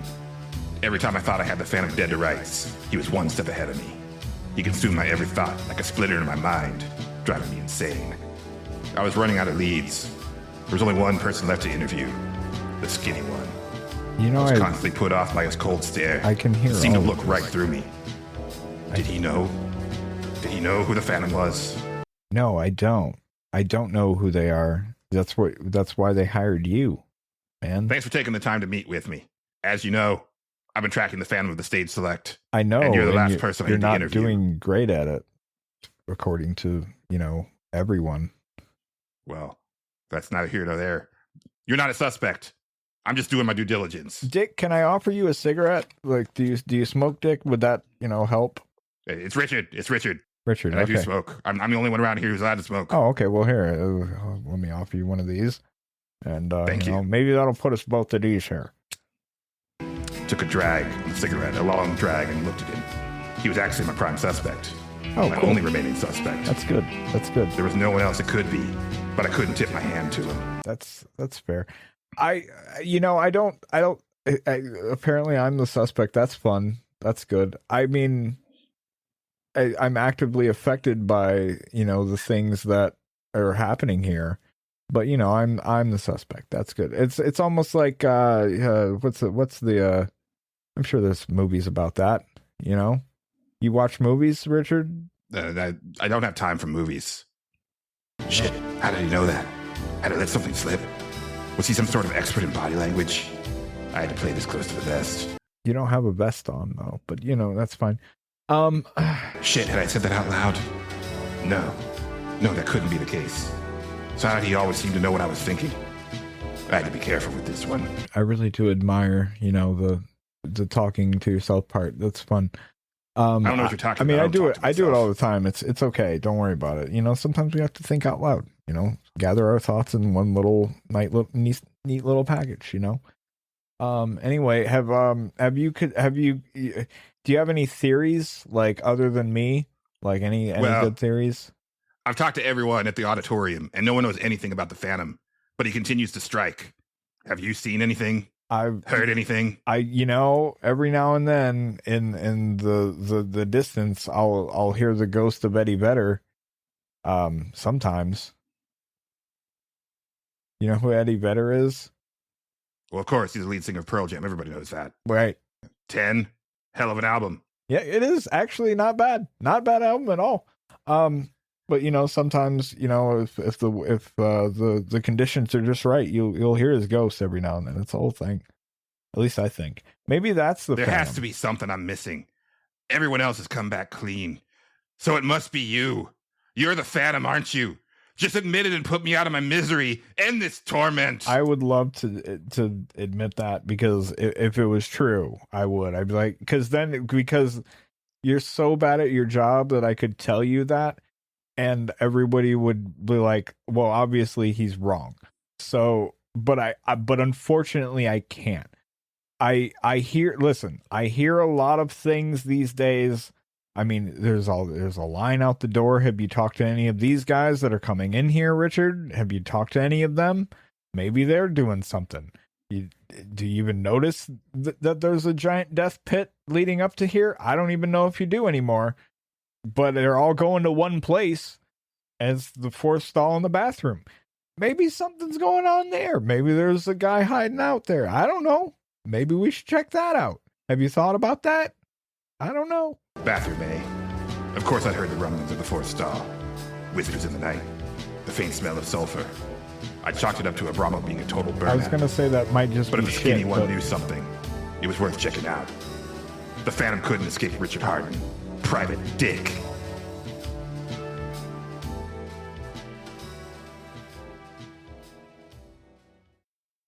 Dick's Sporting Goods. The Stage Select is made possible through the support and funding of viewers like you. Here are our wonderful patrons. All right, Justin. Well, before we wrap up this penultimate episode of the Stage Select for the season, I do think it's a wonderful time to thank our lovely patrons. Sure. Let's do that. As always, we appreciate all of our lovely patrons, but every week we like to thank the executive producer tier. Yeah. This week we have the Let's Play Princess of Nerds Abroadcast. We have Blaine Thea. We have Bill Tucker of A Gamer Looks at 40. We have Dr. Delicious. We have Addy XD. We have 60X Self. We have Game Johnson of Retrofits. We have Big Baker. We have Eric Peacock of the Soundtracker podcast. We have Raymond Crumb. We have Dennis Robertson. We have Matt Jorgensen. We have Bookie. We have David Portnov. We have Stephen Lobo. We have Xavier Krager. We have Exrian. We have Casey Curran. And last but not least, we have Philip PK Becker. That's right. Thank you, everyone, for supporting the show at the executive producer level. Indeed. Before we move on anywhere, is it okay if I talk about movies of note? Oh, absolutely. Yeah, sorry. Absolutely. Oh, you're okay. No problem. Yeah. I kind of forgot about it, and then I was like, oh, right. Before we do what we were gonna let me interrupt. I just have a few. I seen John Gholson's film Man Finds Tape. Very good, pretty good movie. I liked it. I very much did. John is fantastic in it. He really is. He really is. Yeah, man. no, he really is good. It's like, it's one of those things, and I try to, man, it's hard when it's your friend, right? Because, and I'm this way too. It's like, well, you're supposed to say that, you're my friend, and I'm like, no, I'm not blowing smoke up your ass, John. Really, like, I'm really not either. Like, it's really good. Yeah. Yeah. And it seems like it's turning into like a thing, and it like, I think that character is going to become someone that is refer, like he's going to end up on lists of It's like possible, good horror villains, Sure, and yeah. that type of thing. And I think that's really cool. Yeah. I enjoyed that movie quite a bit. It's very different than a lot of other things out there. So definitely worth checking out. And not just because John's on the show. Like I actually like. Kim and I both watched it. She fell asleep at some point, but like up to that point, she was like, I really liked that. I wish I wouldn't have fallen asleep. She just falls asleep a lot. That's what she does. It's kind of funny. Right. She like, God, her, not to go on a side note here, but like my favorite thing is we'll be watching a movie and she will come at, as soon as she comes with this line, I feel like I might need a nap. It will be like 2 seconds later. I'll be like, oh yeah, well, if you got to take a nap, take a nap. And it'll be like, she'll go, okay. And then like 2 seconds later, just out. Like it's crazy. So jealous of that. Oh, it's crazy. Man, like I've never every woman that I have dated out like a light. Yeah. I've just, man, it takes me forever. Me too. It's crazy. I'm super jealous of it. I've told her that before. It's great. Anyway. That movie's good. Man Finds Tape's really cool. Yeah. Let's see, what else did I watch? I watched some oldie but goodie movies. I watched Die Hard, because it's, I guess, the season for Die Hard. And I haven't watched Die Hard in a very long time. And as I was watching it, I was like, man, Die Hard's like almost a perfect movie. Like it's kind of, I love Die Hard. I think that's a really good movie. I liked it more now than I did watching it way back when. Just because I don't know what it was about. I was like, man, every little tidbit matters, and like it's not overly complicated, but like there's constant tension, like all these little threads lead somewhere. All the characters are kind of fun. The villains are like, really entertaining and charismatic, and then like, they have the evil European shit going on. That's fun. It's a really good movie. It really is. Although my favorite bit that like I don't think holds up near as well anymore, but it's really funny now is like spoilers for Die Hard, X amount of years old movie.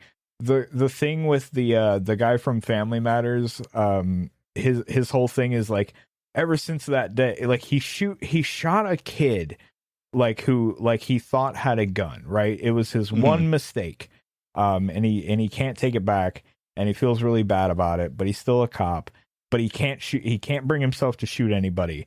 And like the big payoff at the very end is he shoots the main bad, or he shoots one of the bad guys at the very end to save John McClane's life. And that shit was funny because I just exclaimed it as like, he learned to shoot again. Oh, it's great. He's a cop that can shoot people again. Thank God. That reminds me, when I was at John's, we started to watch the movie Paul, starring Simon Pegg and Nick Frost, where they end up, they're like nerds from England who come to San Diego Comic-Con, and they're also big into like, you know, supernatural or alien stuff. And so they go on this road trip in an RV to go to Area 51 and stuff, and they end up picking up an actual alien played by Seth Rogen. It's very 2010. Sounds like it. Yeah. But there's a part where they go into a convenience store and there's a cop that shows up. And at this point, they already have the alien. And so they're worried about the police. And the cop is like, "Where are you guys from?" And they're like, "Oh, Yorkshire." And he's like, "England, huh?" Yeah. They're like, "Yes, sir." And he's like, "Here they don't have, here the police don't have guns there." And he's like, "No, that's right." "Well, how do they shoot anybody?" And I was just like, well, yeah, I mean, yeah. It's not funny because it's true. It's a different time. I've only seen Die Hard once, but I did thoroughly enjoy it. My first girlfriend was like, she got me to watch like a lot of like 80s action movies that I hadn't seen because that was like her whole thing. Yeah. I expected to go in like, it'll be like a fun movie to watch again, but like nothing that's going to, and as I was watching, I'm like, no, this is a excellent movie, actually. Like it's better than I ever gave it credit for. And I've always really enjoyed Bruce Willis. Like me and my mom used to watch him on Moonlighting. Yeah, yeah. I really like before Bruce his Willis too. Movie career. Yeah. What else did I watch? Oh, another older. I guess these are two movies that I watched and I get confused with each other, so it's kind of fun. I watched Fatal Attraction, Michael Douglas and Glenn Close. I thought that movie was a movie you can watch. It's fine. Mm-hmm.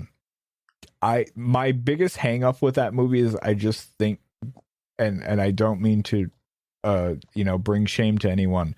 I just find Glenn Close off-putting. And the role she's in, she's not supposed to be. Well, she is to some extent, but not, I don't know. It's weird. She's not quite the femme fatale that character's supposed to be. Right. You know what I mean? Like, I'm like, this is odd casting to me. But I mean, she's a great actress. Don't get me wrong. But it's weird. There was, I want to say it was either like a magazine photo or it might have been a movie where she was like in like full Victorian garb. Yeah. And I remember that being very important to a teenage Julian. See, that I can buy, right? That I can buy her in that role, but like, it's tough for me to buy her. And that corset was doing some work. Sure, I believe it. Anyway, Fatal Attraction, that's a movie. It was fine, but the one that I got it confused with all the time is Basic Instinct. They're both two words, and they both have Michael Douglas in them. Oh, that's true, huh? And they have a blonde femme fatale. Yeah, it's I mean, really, it's very easy to mistake these two movies. But Basic Instinct, I was floored by. I loved that movie. Wow. Did not expect to love that movie as much as I like. I believe I watched it yesterday as of this recording. We recorded something else yesterday, and I told Julian, I was like, listen, I might be a little late. I need to see how fucking Basic Instinct ends. We are all the way here. And that, it's really good. Way better than I thought it was going to be. It's very like noir detective movie. And it's constantly like it's a movie that you constantly are going, okay, I think I have this figured out. I think this guy has it figured out. And then something will happen and you're like, wait, maybe I don't have this figured out. I don't know what's going on. And it's kind of good in that sense. Like, cause it's constantly kind of pulling the wool over your eyes in a good way. Because some movies do that and they're not good at it. Basic Instinct is excellent at it. It's really good. Nice. If you've never seen Basic Instinct, Run, Don't Walk. It's actually a good movie. And Sharon Stone's actually like, I want to say that was like her breakout role. Was Basic Instinct. She'd been in stuff before. Sure, like I think, yeah.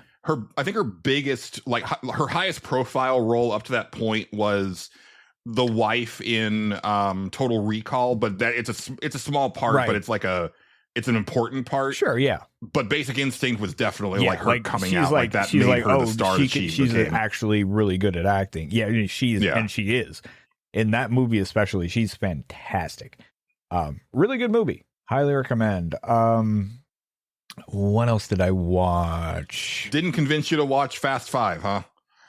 No. No, not yet. Not yet. Okay. Not yet.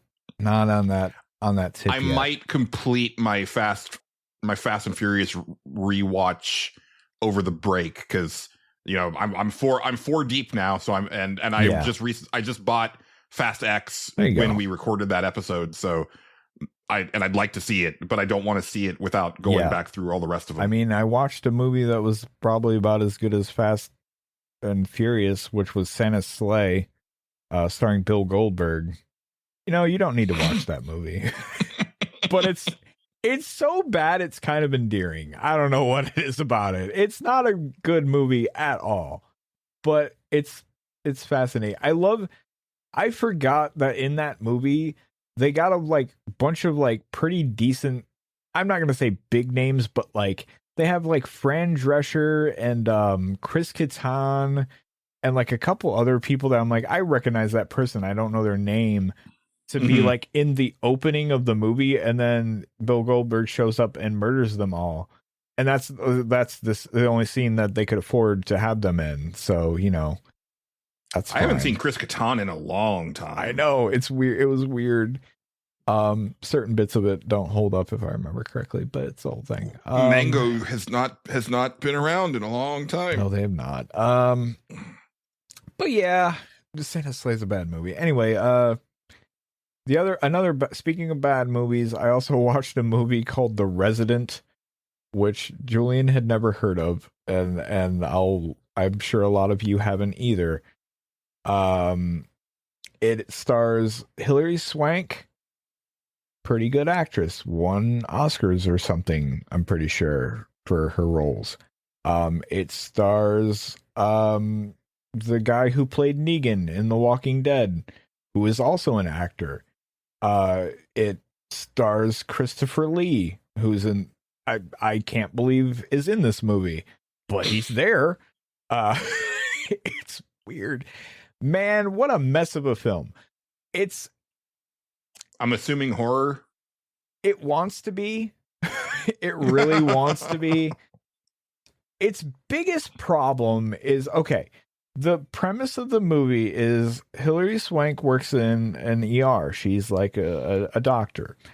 I think she's either a doctor or a nurse. They don't really say. Anyway, she's trying to find an apartment in the city, and she just went through a breakup. Okay, and so she answers an ad, a couple ads. The first one not so great. Murphy bed rolls up. It's very hilarity ensues. But she goes to this other building, and Negan's there, and he's like, "Oh, I own this building, and it's cool. I'm working on it, but it's a good deal, and you can come live here." And she's like, "All right, great, cool, I'll do that." So she gets an apartment, and then weird things happen in the apartment, and you're only a third of the way through the movie, and then it just reveals everything to you. And I was like, I can't believe they're doing this now, because the whole premise is they rewind. It's supposed to, up to this point, it's this kind of Hilary Swank and Negan are in a relationship now, or kind of in a relationship or whatever, because they're making out and doing stuff, and it's a whole thing, right? He's a handsome guy, I guess. But Julian, they rewind after the first kiss, and they go, "Oh man, he was stalking her the whole time."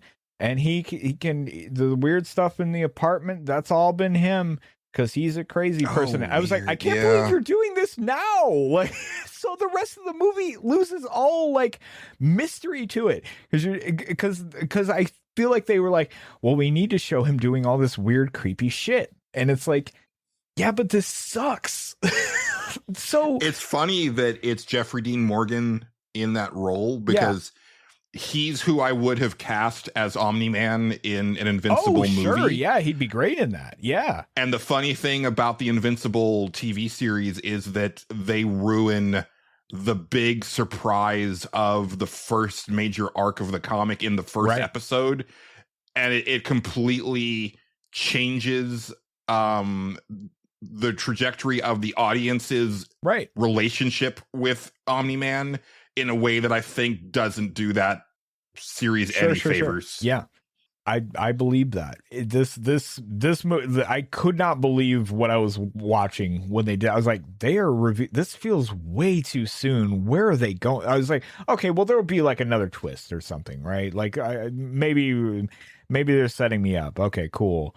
Let's keep watching. So the weird stuff keeps happening.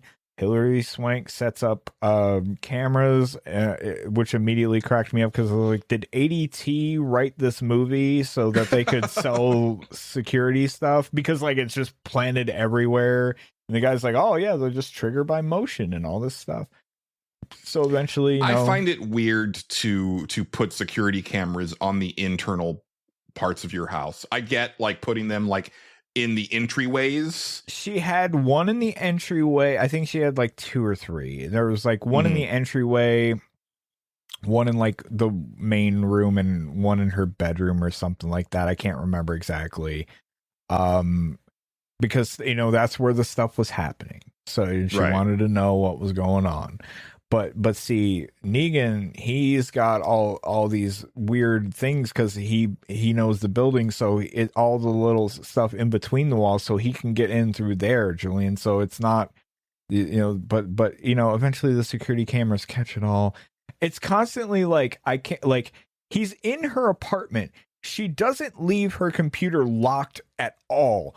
Like, and it's just like a big message with the ADT logo and like, you have 7 new videos. And I'm like, he never seen this. He never just glanced at the computer once, like not even once, and was like, oh, they're filming in here. Okay, well, I'm going to stop doing some weird shit in here. That's what I'm going to stop doing. No, they didn't at all. And then like, I don't know, he like drugs her and tries to do stuff, but he doesn't do it. And then like his big like, like she denies him. That's why he's upset, because she's like, I don't know if I want to get in a relationship with you. It feels too soon. I'm still kind of in love with my ex-boyfriend or whatever. So he like stalks the ex-boyfriend. You're like, oh, he's gonna murder this ex-boyfriend. He doesn't. He dresses up in a hoodie, and as he's coming up some stairs, he like bumps him down the steps, so he gets a little bruised. And then nothing is mentioned of this ever again. Like he's just like, he just bruised him a little bit, until finally in the end, like during the big scene, then he murders him. And that's really it. Man, what a shit film. Like, it was just like so predictable. It's like, yeah, eventually she's going to fight back and then he's going to get, yeah. Oh, man, I was like, it was like he gets murdered by Chekhov's nail gun, of course. Yeah, because that was in the beginning of the movie. God, what a garbage movie. I felt bad for Hilary Swank. I hope she got paid for that. Well, I'm sure she did. I hope so. Yeah, I hope Gregory Lee got fucking paid for that too. He had to be in that. Christopher Lee. I'm sorry. Yes. Yeah. I'm sure there's a guy named Greg Lee out there. Shout out to him. I'm sure there is. Shout out to him. I hope he got paid too for this movie for no fucking reason. We all should get paid for The Resident existing. I'm harsh on it, but it's not like the worst film ever. It's just super boring. Like the entire time, because like you've lost all tension. Sometimes that's worse. Yeah, that's what I mean. It's like there's no like you've lost all the tension here, and it doesn't work at all. It's not great. Yeah. I'm trying to think if I've seen anything else, but I think those were the big ones. I didn't get around to anything this week. I wanted to go see something when I was like in the city, but there just wasn't anything at the theater that I like. It seemed like, oh, these are all like weird like Christian movies that like I've never heard of, and Zootopia 2, which I've already seen. So I almost forgot. I'm sorry. I have one more. This movie came out this year. It was called Die My Love. It had Jennifer Lawrence and Robert Pattinson. You mean Gustav from Expedition 33? Yes, basically. That movie is interesting.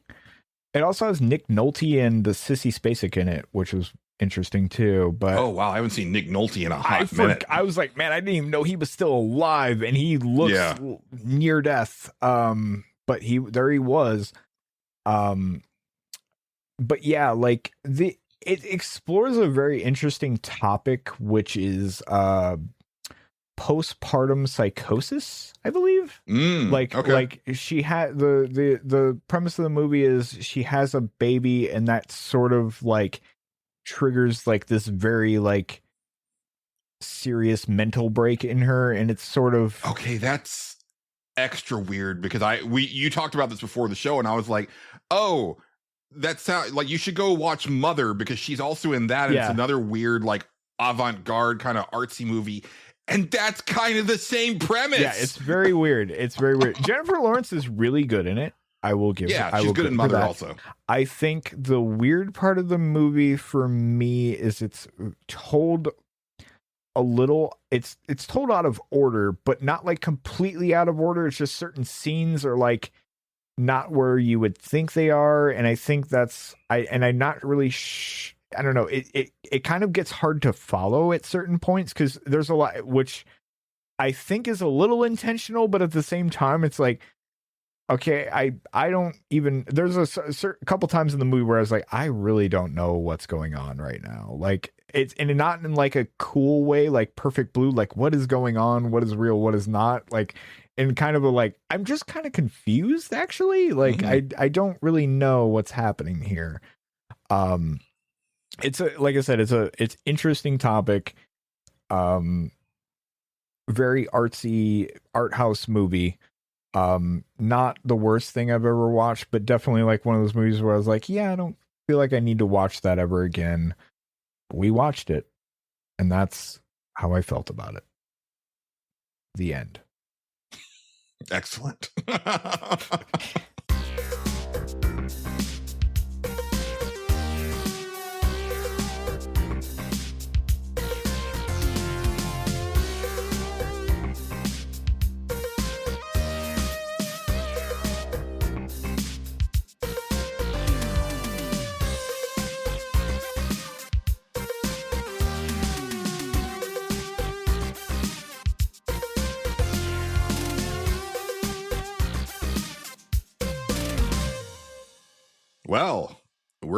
We'll see where this goes. Before we get out of here, we do have quite a few comments, questions, or concerns, or CQC to get through. I would like to kind of get through all of these so that we start the next season off Let's do it. Fresh.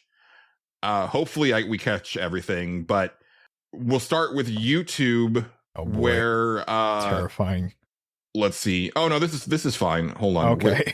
Let me see. Every time I hear a YouTube comment, I'm like, oh, here we go. This interface for if you're a creator on YouTube is always a little weird with this stuff. So let me very odd. Because I wanted to find which episode this was for. Okay, so this comment was for episode 82. Okay. To the degree that I do understand, I don't care.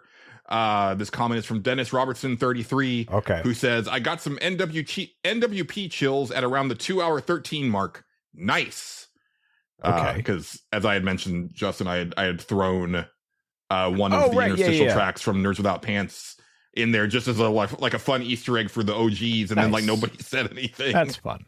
There you go. Moving over to Patreon. Okay. Let's see. Slightly less terrifying, but you never know. I think they'll let anybody give us money. It's crazy. I can't believe it. All right, we've got 2 from Xavier. Okay. Wow. Let's see this. So these are both from episode 82 as well. Okay. First one is more of a comment. He says, the mini pretzel dogs are much better in my experience than the normal size singular pretzel dogs. The ratio is much better. Yeah, I believe that. And he says, also, I think that my mall Chinese food is the best Chinese food available in my area of Indiana, which I'm sure is not a high bar. I was going to say it to the buffets Indiana. or restaurants. Yeah, it's Indiana. And to his previous point, I do believe that about the pretzel dogs. The only thing about it is I had a terrible stomach pain after I ate it, and so never again. But yeah, I learned my lesson there that night. Yeah, and then he did have a question on that same episode, which is, if you could do a short pitch for any video game mashup with a non-video game property, a la Kingdom Hearts originally being Final Fantasy meets Disney, what would you pitch? Ooh. It's the non-video game part that throws me. Trying to think of something non-video game that I give that much of a shit about. Ooh. Okay. This is a weird one.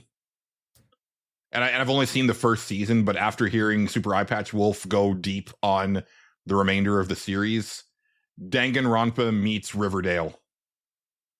Yeah, okay. That could be interesting. Yeah. Yeah. That actually could be pretty good.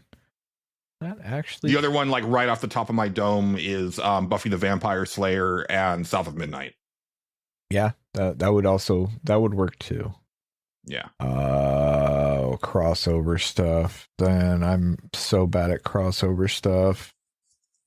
Oh, I don't know. I would need a lot more time to think about this question. Let's just you know what, Julian, give me like a franchise, just anything non game related, and I'll just link it in somewhere. We'll just do it. G.I. Joe. Okay. God, what are we combining G.I. Joe with? G.I. Joe meets Doom. Hell has broken out on Earth, and that's not bad. Yeah, right. That actually could be kind of cool. And then, like, you know, the G.I. Joes get the Doomslayer, because these Hell guys, they're just too much for the G.I. Joes, but the Doomslayer shows up, and now all bets are off. Now they are turning the tide, and Cobra is the ones who unleash the demons, and it's a whole thing. You know, we gotta fight back against all this stuff. And the G.I. Joes can actively help, you know, with the hacking and all that stuff, and do what they do. It could work.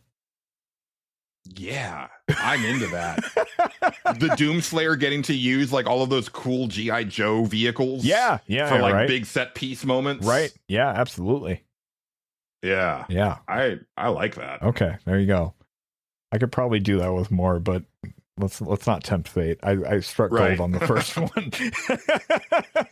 All right, I think oh man, these are pretty far back. We've been slacking. Yeah, you'll have that. From Addie XD, she says, I would like to raise a concern. My concern is that not enough concerns are raised in the comments, questions, and concerns channel. That's not on me. Yeah. Honestly, I feel that makes me happy, because it means that I think we're doing something right. That's good. You don't want a lot of concerns, you know? Yeah. I mean, they're there for a reason. Like, feel just free in case. to. Yeah. Preferably do it in a calm and respectful way. I will say that there was a more comment, like concern / comment, sure, that came through in Discord a few weeks ago that really did not rub me the right way, and actually kind of fucked up my whole week. Oh, good. So, you know, maybe just like, if you do have a concern, or like hey, like, I think you guys were like kind of mean or something like that, like maybe just like bring it to us in a way that doesn't escalate like immediately, because like hopefully by now our tone is pretty well established, where I don't think either of us are the type of people that are going out there to like stir shit and or step on people's toes or be general dicks, right? Unless we're you know, some of our like longtime listeners we like to have some fun with. I'll poke at them. Yeah, I don't care. Yeah. but feel free to let us know when we say something that concerns you or whatnot. Just hopefully it, and we will address it on here. That's that. Okay. David Portnow says, what's a piece of media you're predisposed to love, but simply haven't experienced yet for whatever reason? I could narrow this down to video games if necessary. A piece of media we're talking about? Yeah, it could be anything, but something that you think that you would love, but you just haven't actually engaged with yet. A lot of it's probably anime stuff. Mm-hmm. It's a lot of really good modern anime right now. Yeah, a lot of that is, Spy Family always seems really interesting, but I just haven't gotten the time. Dandadan or whatever that is always looks interesting to me, and I haven't got the time. I haven't read all of Berserk yet, but I own it. I have it. Yeah. Trying to think of what else is something I would really love that I haven't engaged. Most of it's watching stuff. I mean, there are plenty of video games too that I probably would like that I haven't. A lot of that boils down to am I in the mood for this right now? And then I'm just not. So, yeah. Video game wise, I'd probably would like the Life is Strange stuff. I just am never in the mood for those kind of games, and I don't know what it is about them. But I'm always kind of not right now. I've been working on it for years on those, and you're probably right. I probably would really like them, and I every time I'm kind of I'm just not in the mood for that right now. So yeah. Yeah, that's a tough one. I keep thinking about music, right? You've recommended Coheed and Cambria to me, and I do think that I'd probably be really into that. From the little bit, little snippets that I've heard, but nothing. I haven't hit. For me, with music, it's I would need to hear a whole album for me to consider that I've engaged with it, and I haven't heard a whole album of theirs. And there's probably other acts that I'm not thinking of that I'd probably be really into, but I don't listen to a lot of music. Yeah, these days that isn't Hololive. Sure. Yeah, it's kind of a toughie because usually if it's something that I think I'm I just end up engaging with it, right? So I'm kind of all over the place with that. There's definitely book series is a big thing, right? I'm sure that I would love the Sword of Shannara series. And I've just there's a lot of them. I've never sat down to read any of them.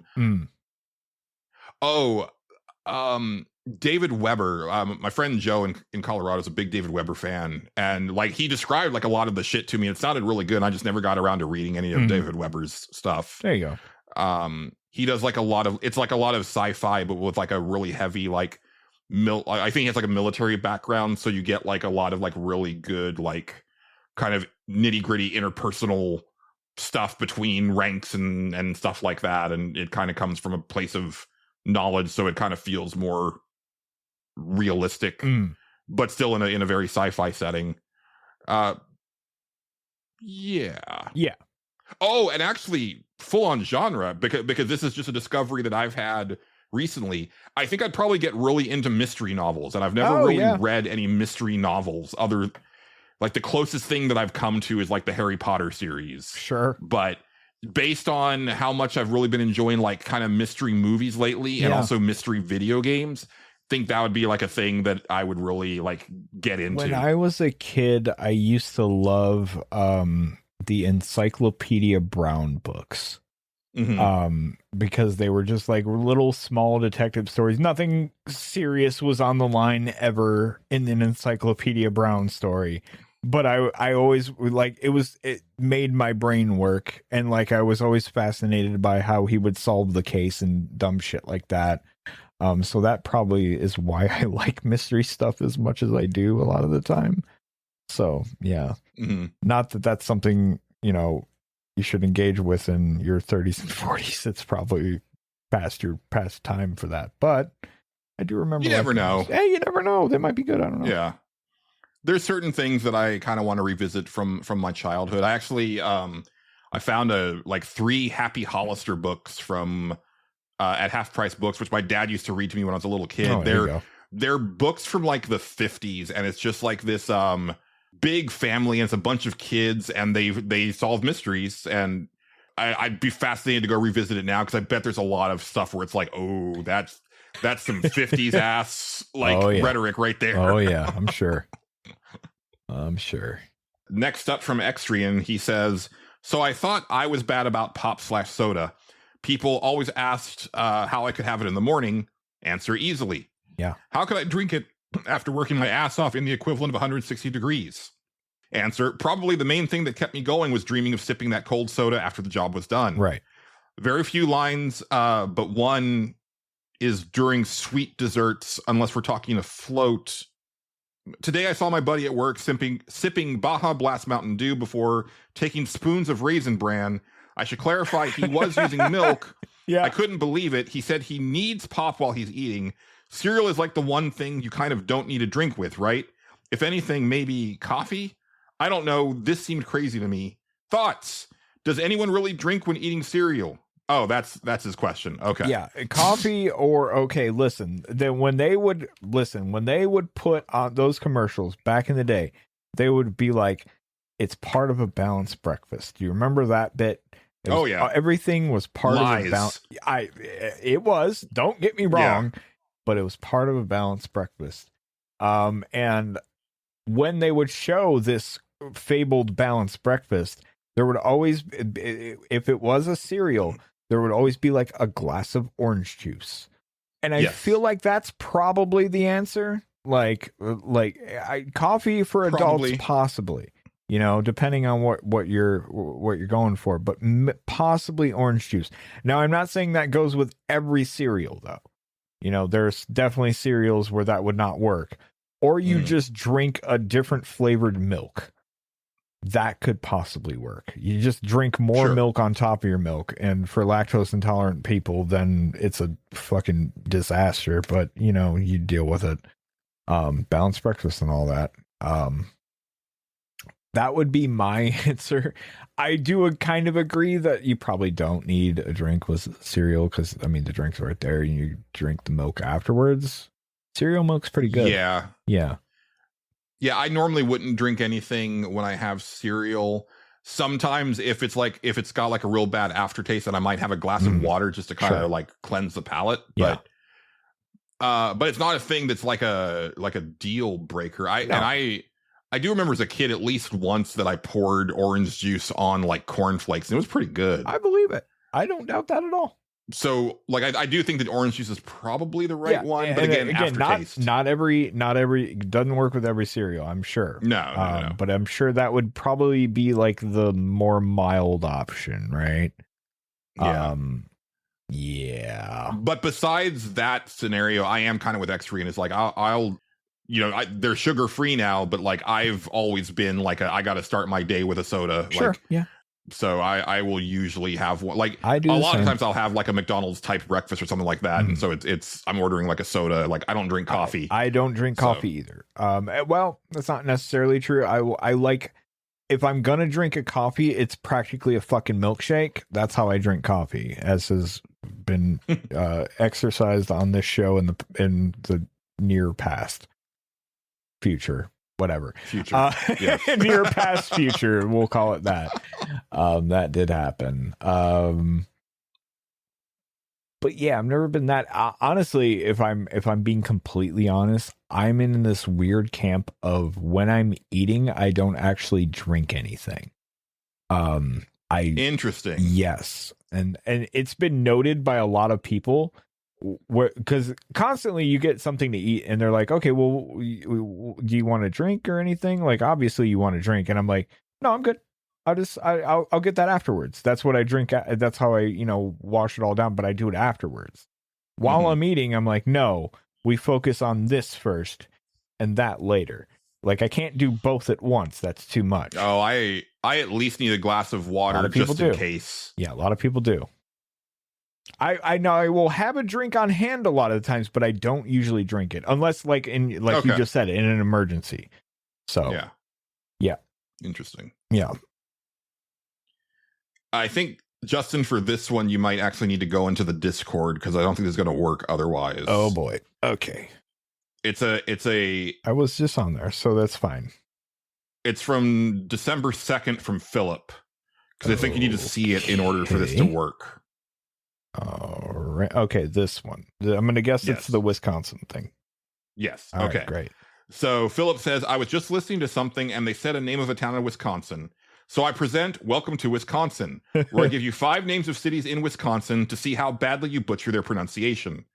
I guess, how do you want to do this? Do you want to? I'll just read them. How I think it is. Milwaukee. I'm going to say that's Waukesha. That's how it's, Walpen. Woosau, and wow. This last one. Oconomowoc. Oconomowoc. Well, Oconomowoc. That's how I'm going to say that. I don't know how the fuck that's pronounced. That's wild. Yeah, I think we're pretty much in agreement. I think for me, I would go Milwaukee. Yeah. Or Milwaukee. Waukesha, Waupun, Wausau, and Oconomowoc. Yeah. Let us know how close we got. Oconomowoc is probably right. That sounds right. Yeah. Yeah, that sounds right. We shall see. Probably. I don't fucking know. It's probably one of the things where it's the region doesn't say it anything like how it looks. Right. Like, so it's one of the most annoying things here in Austin, but one of the big roads here is spelled like Manchaca. Uh-huh. But it is pronounced wrongly. But as long as I've lived here for 40 years now, it's Manchac. Yeah. Even though it ends in an A. That's the one that always drives me nuts. It's not around here. It's just, nationwide is Worcester, Massachusetts, where it's like, I believe it's like it's spelled like Worcester, but it's like Worcester. And it's like, that's not right. That's where you missed a few syllables here. I don't understand where you're getting this. Well, and like it's a pet peeve of mine for like in England, right? Like any of the shires, like all those towns that end in shire, you don't pronounce, it's not pronounced like shire, right? Even though it's clearly shire, right? Yeah. Language is weird. Language is fucking weird. Next from Orange Cloud 619, he says, I'm not sure whether this fits in CQC, but here it is. It's certainly not a concern, but what a comment. And he showed a screenshot of his Spotify for podcasts, and the Stage Select was his top podcast. He streamed 5,069 minutes, and he's a top 8% fan. Damn. And I will say that other people shared similar things, and it's wild to me to see like that we're like more than one person's number one podcast.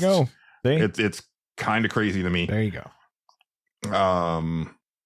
Let's see. And then we had some back and forth. Yeah, I see that.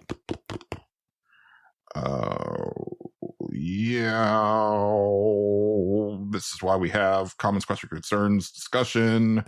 And then Orange Cloud 619 also said, love the bonus interstitial, by the way. I really meant to comment after episode 82, but I was driving at the time and totally forgot. I wasn't around for the NWP stuff, so I just thought it was an early Christmas present.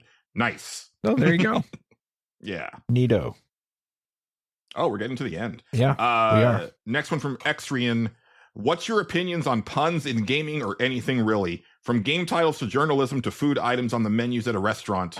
I remember the days of Zelda or names like Ratchet and Clank up your arsenal. Fuck off. And I did immediately respond to him where I said, I sometimes wonder if you really listen to this show. Yeah, I love puns. I think they're the highest form of comedy. Julian loves them. I cannot stand this shit. I hate it. But like every now and then, every now and then, as with everything, sometimes something can be so bad that it comes out the other side and is good. Sometimes puns get there. Not most of the time, though. Most of the time, they make me want to die. So Yes. there we have it. There are multiple occasions of me causing part of Justin's Yep. soul to leave his body Yep. with a pun. And if you listened to the show at normal speed, you would catch those extra. And that's all I'm saying. Yeah, no, I'm not big on it. Yeah, not big. Fucking love it. Yeah. Yeah. All right. And I think this is the last one. Okay. From Casey. What is your favorite flavor of sherbet? Oh, great question. I'm actually drinking the sherbet swirl Alani. There's, sherbet should have an R before the T at the end. It bothers me. It's sherbet. I've always grown up. We always said sherbet. Yeah, me too. But I think it's sherbet. I've probably been wrong my entire life. I don't care. It just feels natural to put an R on the end of it. I don't give a shit. Worcester, Worcester, who gives a fuck? Anyway, this is rainbow sherbet flavored, which is pretty good. But I'm not a big rainbow sherbet guy. Orange is the best to me. That was my favorite. Orange is quite good. Why did I get into my head that you really dislike sherbet? No, yeah, I know. I seen that too, and I was like, I don't know where he's getting this from. Like, I actually like it's not like my highest preference if I have choices, obviously. But like, I when I was a kid, I used to love orange sherbet. Like, it was great. When I was a kid, I liked it more than ice cream. I haven't had it in a long time. Yeah. My knee jerk is probably lime. That's not bad either. Yeah. But I think when I have had it as an adult, I usually get rainbow because I can't choose. Sure. But strawberry to me is the weakest of the three. Strawberry, yeah. Yeah, strawberry's a little odd. I think, and maybe that comes from, there's also strawberry ice cream where there's not like just orange ice cream. I guess there is, isn't there? There's that weird fucking orange twist shit. Yeah. And that's not sherbet. That's like an orange ice cream. But, who's getting that? So it doesn't have the same pop that no, it doesn't. sherbet does. It really doesn't. Yeah. But so yeah, I don't know. Strawberries but strawberries, like, it's in Neapolitan ice cream, right? There's chocolate, vanilla, strawberry. Those are the three main ice creams. Where you put a sherbet twist on it. Suddenly it's like, tastes like a fruit. It's kind of weird. I don't know. Yeah. Well, I'm not even really sure. I guess it's more that it's like fruit based, right? Like it doesn't have any milk in it. Is that the distinction? No, I think that's sorbet. I think we've had this discussion before with the difference between sherbet and sorbet or something like that. Yeah. I've never had gelato. It looks gross to me. Oh, it looks delicious to me. It looks like weird, like pudding, and I'm kind of here for that. So to me, it looks like wax. Yeah. I don't know. It looks good. Yeah. I'll eat that wax all day. I don't give a shit. Well, I think that's a show, Justin. I think that's a show, Julian. I think we did it. We did it. Yeah. Hooray. Yeah. 3 out of 4 shows recorded this week. How do you feel? One more to go. One more to go. The biggest of them all. Actually, I don't think it's going to be that bad. You never. Mainly because Justin and I, neither of us really have any dogs in the fight. I got a couple things. I'm like, I'd really like to get this on the list. I don't know how high it'll go, but we'll see. Yeah. But yeah, I'm much more looking forward to what other people feel about video games. So we'll see how it all plays out. You never know, man. Yeah. Every now and then I'll smell blood and I'll just go in. You never know what's coming. There's a couple things that I'm aiming to hamstring and thwart their ascent. Yeah. But only slightly. Like it's more of just like, I'm not letting you get, I know it's inevitable, but you're not getting past this place if I have anything to say about it. But I understand. But we'll see how that shakes out. Shakes out. Yeah. I might not have the power to do it. It's hard. Although it's I always retain the Jeff Gerstmann hammer to just say, no, it's my show and this is how it's going to be. Mario Maker's the game of the year. Fuck you guys. Yeah, there you go.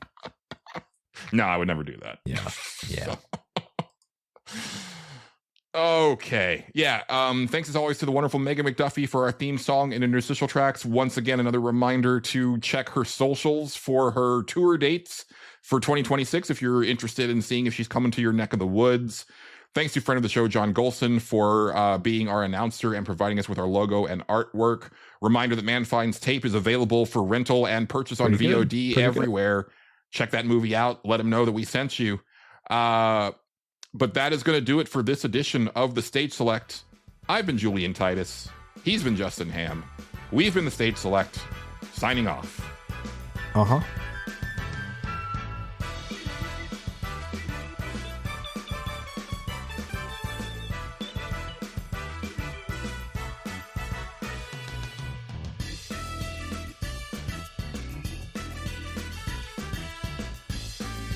The Stage Select is copyrighted and owned by Space Monkey Mafia Productions, specializing in independent podcasting. Please consider sharing the show with your friends and support us by joining our Patreon or donating to our coffee. Thank you, and good night.